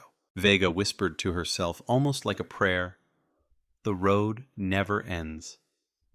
The storm had passed by dawn, leaving the diner shrouded in fog and silence. Emergency lights still flickered outside, their red glow reflecting off wet asphalt like veins of fire. Vega stood alone beside the coroner's van raincoat, heavy eyes fixed on the white sheet covering Evan Trent's body. The flashing lights made the shape beneath it seem to breathe, as if even death refused to let him go. She should have felt relief. Instead, all she felt was unfinished. The silence didn't feel like victory. It felt like an echo. Inside, the forensic team moved methodically, collecting cans, cataloging evidence, sealing everything in bags. Hundreds of aluminum containers filled the diner, every table, every shelf. Vega moved among them, eyes tracing the rows as if reading lines of scripture. Then one of the technicians called out, "Detective, this one's different." He held up a can, Coca-Cola, dented, sealed tight. But instead of the usual smooth rim, this one had been tampered with. The tab was glued shut, edges filed. Vega frowned. "Open it carefully." The tech worked a knife under the seam, twisting until the lid popped free with a faint hiss. Inside wasn't soda. It was a small black USB drive wrapped in plastic. Vega's pulse spiked. "Bag it. Send it to digital." Hours later, she sat in the field lab as the forensic analyst decrypted the drive. The screen flickered to life, showing a series of video files dated years apart: 2002, 2003, 2004. Vega's stomach turned. She clicked the first. The image was grainy, handheld shot at night inside a truck cab. The camera shifted, revealing Michael Trent, alive, younger, smiling faintly as if addressing someone off screen. "Recording this for you, son," he said. "So you remember the road. So you understand what it takes to stay free." His voice was calm, almost tender. He talked about discipline, about loneliness, about cleansing the path of those who didn't belong. Then, after a long pause, he looked straight into the camera, "And if she ever comes looking, teach her what I taught you." Vega froze. The next file loaded automatically. 2003. The same cab, the same angle, but this time the passenger seat wasn't empty. A woman sat beside him, bound, gagged, eyes wide with terror. He turned the camera toward her, whispering, "You'll keep the road company until someone else takes it." Then he looked back into the lens. "You see, Evan, every road needs a witness. Every killer needs an heir." Vega's throat tightened. She fast-forwarded. Hours of footage, Michael speaking, sometimes driving, sometimes parked in darkness, his voice weaving madness with devotion. Then, near the end, the image changed. A boy appeared in the back seat. Young, 17 maybe, watching his father with a mixture of fear and fascination. Michael handed him a soda can, unopened, cold. "You're first," he said. "You keep it until you're ready." The boy nodded silently. The analyst paused the footage, eyes wide. "That's him, Evan." Vega sat back, numb. The ritual hadn't been spontaneous. It had been inheritance. Every gesture, every note a father's lesson, rehearsed and perfected. The screen flickered to the final file, time-stamped 2005 months before Michael's arrest. This one wasn't filmed in a truck. It was filmed in a motel room. Michael sat on the bed, a Bible open on his lap, reading aloud. "And the sins of the father shall be visited upon the son." Then he smiled, faintly, closing the book. "You'll see her one day, boy. The one who follows the road. She's part of it, too." Vega's voice came out as a whisper. "He meant me." The analyst turned to her, confused. "Detective." She didn't answer. Her mind was spinning back every clue, every message, every note. "You follow because you believe you're free." He'd been writing to her long before Evan ever reached out. Somehow, someway, Michael Trent had known her name before they'd even met. She demanded the original database of case files, looking for cross-references.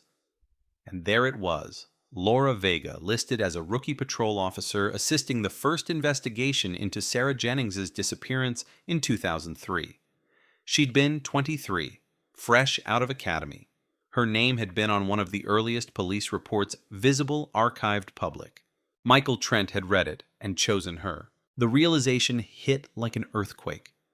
The letters, the tapes, the phrase "she follows the road," they weren't random. He'd seen her at the start of her career, and for reasons she couldn't grasp, he'd marked her as the one who'd inherit his truth. Evan hadn't just followed in his father's footsteps, he'd followed a story his father had already written for her. Vega felt her stomach twist. She wasn't chasing him. She was completing his design. Her phone buzzed, a text from an unknown number. No name, no context, just an image.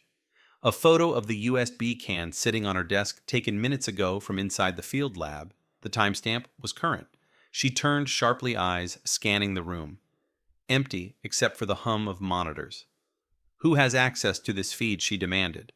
The analyst looked up, startled. "Just us." "Why?" Before she could answer, the power cut out. Darkness swallowed the room. The monitors went black. Fans stilled, and for a moment only the rain outside filled the silence. Then a faint sound came from the speakers, a low rhythmic tapping, metal on metal. Vega's breath caught. She knew that sound, a can tab flicking. The emergency lights flickered on. On the floor near the door, something rolled from the shadows. A soda can, fresh, cold, condensation beating down its sides. The analyst froze. That wasn't here before. Vega approached it, slowly, heart pounding. On the side, written in black ink, "You're late." She drew her gun, sweeping the room. Nothing. The door had been locked the entire time. Whoever left it had been inside before they arrived. She picked up the can, holding it under the light. It wasn't just writing. There was something else engraved faintly into the metal. Coordinates. She grabbed a map. The numbers led to a stretch of desert west of Lubbock. Nothing there but dust fields and the remains of an old freight yard abandoned for 20 years. Her stomach clenched. He planned one last act. Within an hour, Vega and a small unit were on the road again, headlights slicing through fog. As they neared the coordinates, the terrain turned skeletal rusted rails, collapsed sheds, the scent of ozone lingering from the storm. She stepped out of the car, wind cutting across her face. The coordinates led them to a half-buried container, metal sides dented, chained shut. Vega cut it open. Inside were stacks of boxes, identical to those from the Lawton storage unit, only these were labeled 2025. Her hand trembled as she opened the first. Soda cans, brand new, polished, each one labeled with a date. The first was today's, the second tomorrow's, the third the day after. 50 cans in total, future dates, future crimes. And beneath them, a final note in Evan's handwriting. He said, "The road never ends. Now it's yours." Vega dropped the paper, a chill crawling up her spine. In the distance, thunder rolled again, though the sky was clear. She looked out over the desert and realized the truth. Evan hadn't been building chaos. He'd been building continuity. The cans weren't memorials. They were instructions, a map for someone else to follow. She whispered to herself, voice trembling, "There's another one." The wind carried the faint sound of metal clinking, echoing across the freight yard. Not thunder, not machinery, a tab flicking. Somewhere out there, someone was already walking the road. The desert wind was still that night, thick with the static hum of electricity lingering after the storm. Vega stood over the crates of soda cans, her flashlight beam trembling across the metal glint of future dates: tomorrow, next week, next month, each one a silent threat. The note in Evan's handwriting burned in her mind. Now it's yours. She'd chased his trail for months, followed every whisper of his father's madness. But this was different. This wasn't a message for her to decode. It was an inheritance waiting to be claimed. She turned toward the horizon where the abandoned freight yard rose like a skeleton. Empty rail cars, rusted tracks, signal towers leaning under their own weight. Somewhere in that maze of steel, someone was moving. She could feel it, the same pull in her gut she'd felt every time before something broke loose. The sound came faintly at first. The metallic flick of a can tab echoing through the wind. Tap, tap, tap. The rhythm was slow, deliberate, and patient. Vega drew her gun and whispered into her radio, "Unit 6 converge on my location. We have movement." Only static answered. Her team was gone. The radio was dead. The freight yard swallowed signals like a grave. Vega swallowed hard, her breath forming mist in the cold night air. She moved forward alone, flashlight sweeping over graffiti-scarred walls and decaying freight cars. Then, in the distance, she saw it, a light flickering from inside an old maintenance shack. She approached cautiously, each step crunching on gravel. The door was ajar, swinging gently in the wind. She pushed it open. Inside, the smell hit first oil dust, and something sharp beneath it, almost metallic. On the floor, rows of soda cans lined the walls, each one reflecting the dim light. In the center of the room stood a small desk. On it, an open laptop glowed faintly, showing live security footage from various highways across Texas. Vega's heart froze. Dozens of cameras, rest stops, truck stations, gas stations, each one focused on vending machines. The network wasn't dead. It was active. Someone was watching the entire road system. Then a voice came from behind her. "You're early." She spun around, gun raised. A shadow stepped into the doorway. The blonde woman from the diner, the one she thought she'd rescued. But this time her eyes weren't vacant. They were sharp awake, filled with something darker than fear. She wasn't trembling anymore. She was calm. Vega's grip tightened. "Step away from the door." The woman smiled faintly. "He said you'd come. He said you wouldn't stop." Vega kept her gun steady. "You helped him plant those cans." "He didn't need help," the woman replied softly. "He needed faith, and I had plenty." The realization hit hard. She wasn't the victim. She'd never been the victim. She was the believer Evan had spoken about, the one he'd chosen to continue his father's ritual, the new heir. Vega took a slow breath. "It's over. Evan's dead." The woman's smile didn't fade.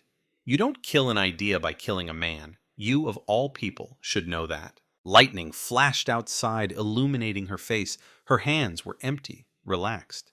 But behind her on the table, Vega noticed something, an open crate of cans, one missing. "Where's the rest?" Vega asked quietly. The woman tilted her head. "Everywhere." He planned ahead. She reached into her jacket pocket, pulling something out. Vega's finger twitched on the trigger, but it wasn't a weapon. It was a can tab, silver clean, glinting under the light. The woman held it up between her fingers. "He said to give this to you." Vega's stomach turned. "Drop it."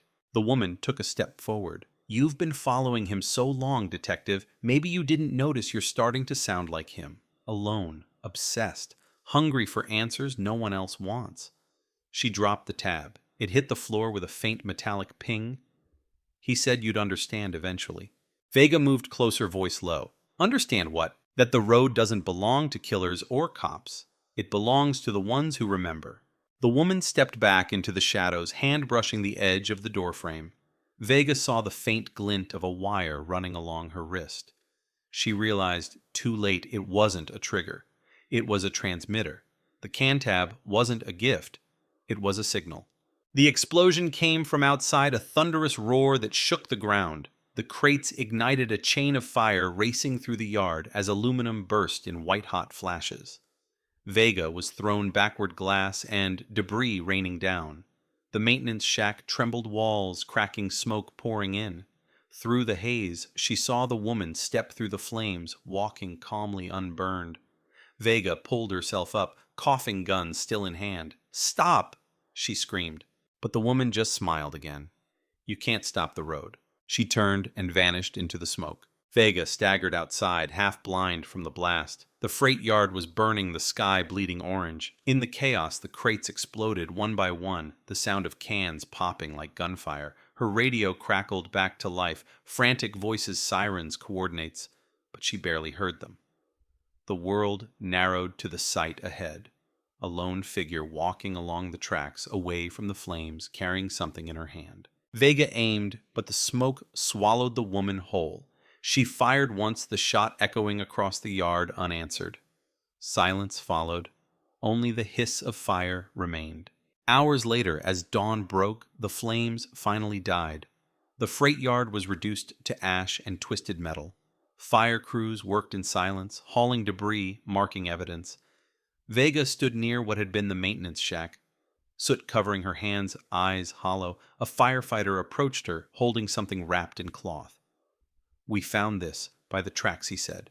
She unwrapped it, a soda can untouched, perfectly clean, the aluminum gleaming silver against the ruin, written in neat handwriting across its side. "The road remembers you."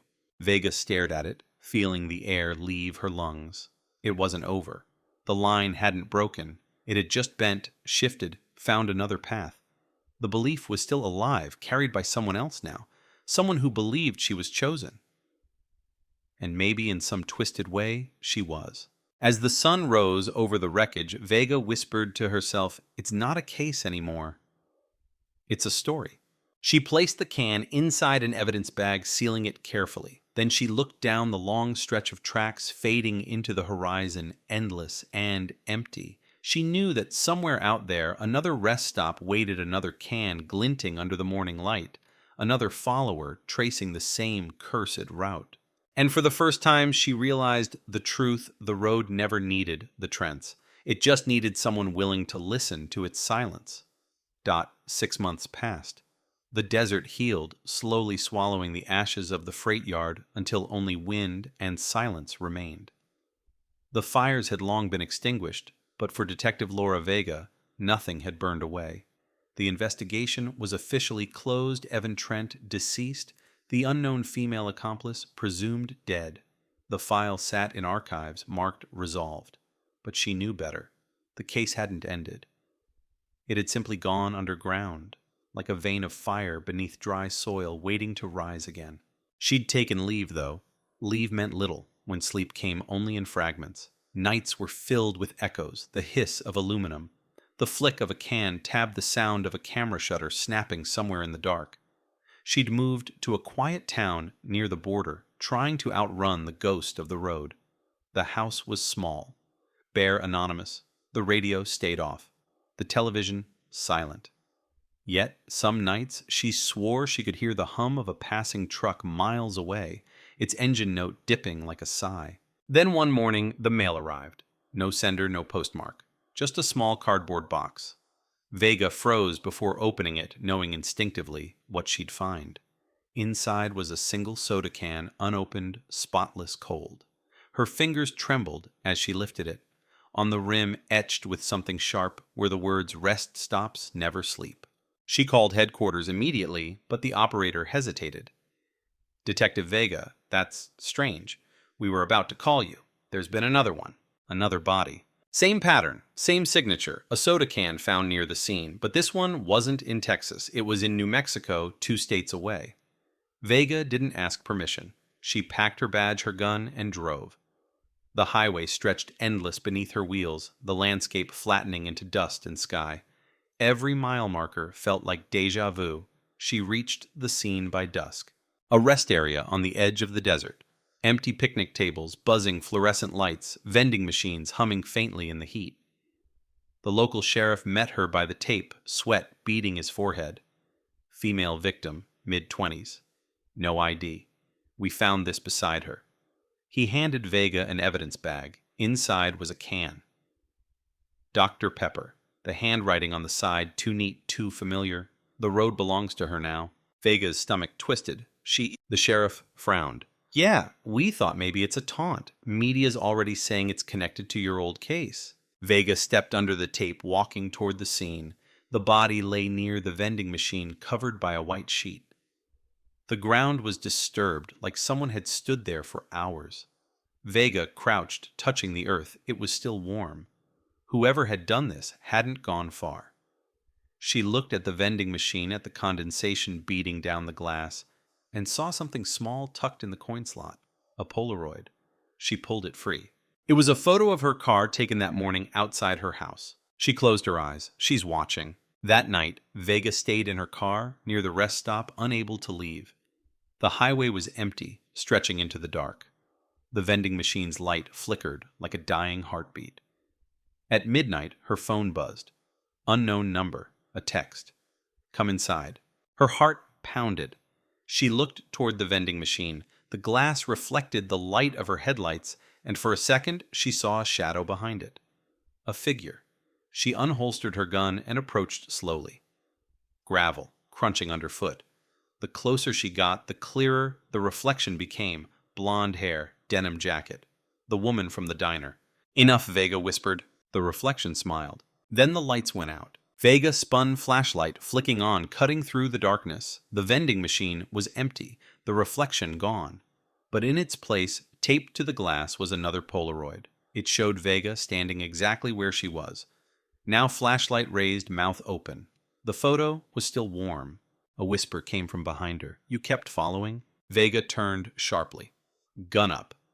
The woman stood 10 feet away, rain beginning to fall around her, soft and slow. Her expression was calm, almost serene. You shouldn't have come, she said. Vega's voice was low, steady. You killed her. She wanted to see it, the woman replied. They all do. You just don't understand. The road isn't a curse. It's a calling. Put your hands where I can see them. But the woman only smiled. You see ghosts, detective. I see direction.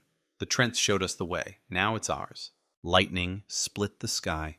Vega stepped closer, rain soaking through her clothes, gun unwavering. It ends here. The woman tilted her head. No, it ends when you stop remembering. She raised her hand slowly. Something silver gleamed between her fingers, a can tab. She held it up, letting it catch the lightning. This isn't a threat. It's an invitation. Drop it, Vega shouted. The woman let the tab fall. It hit the wet asphalt, ringing like a bell. Then she whispered, You can't stop the road. You're already on it. She turned and ran toward the desert. Vega chased boots, sinking into the mud, the beam of her flashlight cutting through rain and darkness. The woman's silhouette wove between the abandoned picnic shelters, her laughter faint, ghostly. Then silence. Vega stopped. The rain eased. The flashlight beam fell upon something ahead. A truck cab, old rusting, abandoned. She approached cautiously. Gun raised. The door was open. Inside, a single soda can sat on the dashboard untouched. Next to it, a Polaroid camera still whirring. She picked up the photo that had just printed. Her own face again illuminated by flashlight eyes, wide mouth open the moment she'd seen the can. She felt her pulse in her throat. You're behind me, she whispered. But when she turned, no one was there. Only the wind, only the rain. By dawn, backup arrived. The woman was gone. The desert held no footprints. The vending machine was empty, its glass shattered. The sheriff asked if Vega wanted to file a report. She said nothing. She just stared at the horizon where the road disappeared into the light. A week later, Vega turned in her badge. She left without ceremony, no farewell, no interview. They said she'd gone quiet, that she'd moved again north, this time near Amarillo. But the locals whispered strange stories about her, a woman in a black coat driving a nondescript car, always stopping at rest areas in the dead of night, standing by vending machines as if listening for something. And sometimes in the morning, a single soda can would be found nearby, clean, perfect, placed neatly in the center of the road. No fingerprints, no message, just silence. Some say she was still chasing the last ghost of the Trents. Others believe she became part of their story, another chapter in the endless highway of lost souls. But the truth, like the road, is never simple. The road doesn't end. It just waits for someone new to hear its hum, to follow the sound of a tab flicking in the dark. And when the next traveler finds the can half buried in dust, cool to the touch despite the heat, they'll see the faint words scratched along the rim, words that have crossed decades, fires, and names. The road remembers.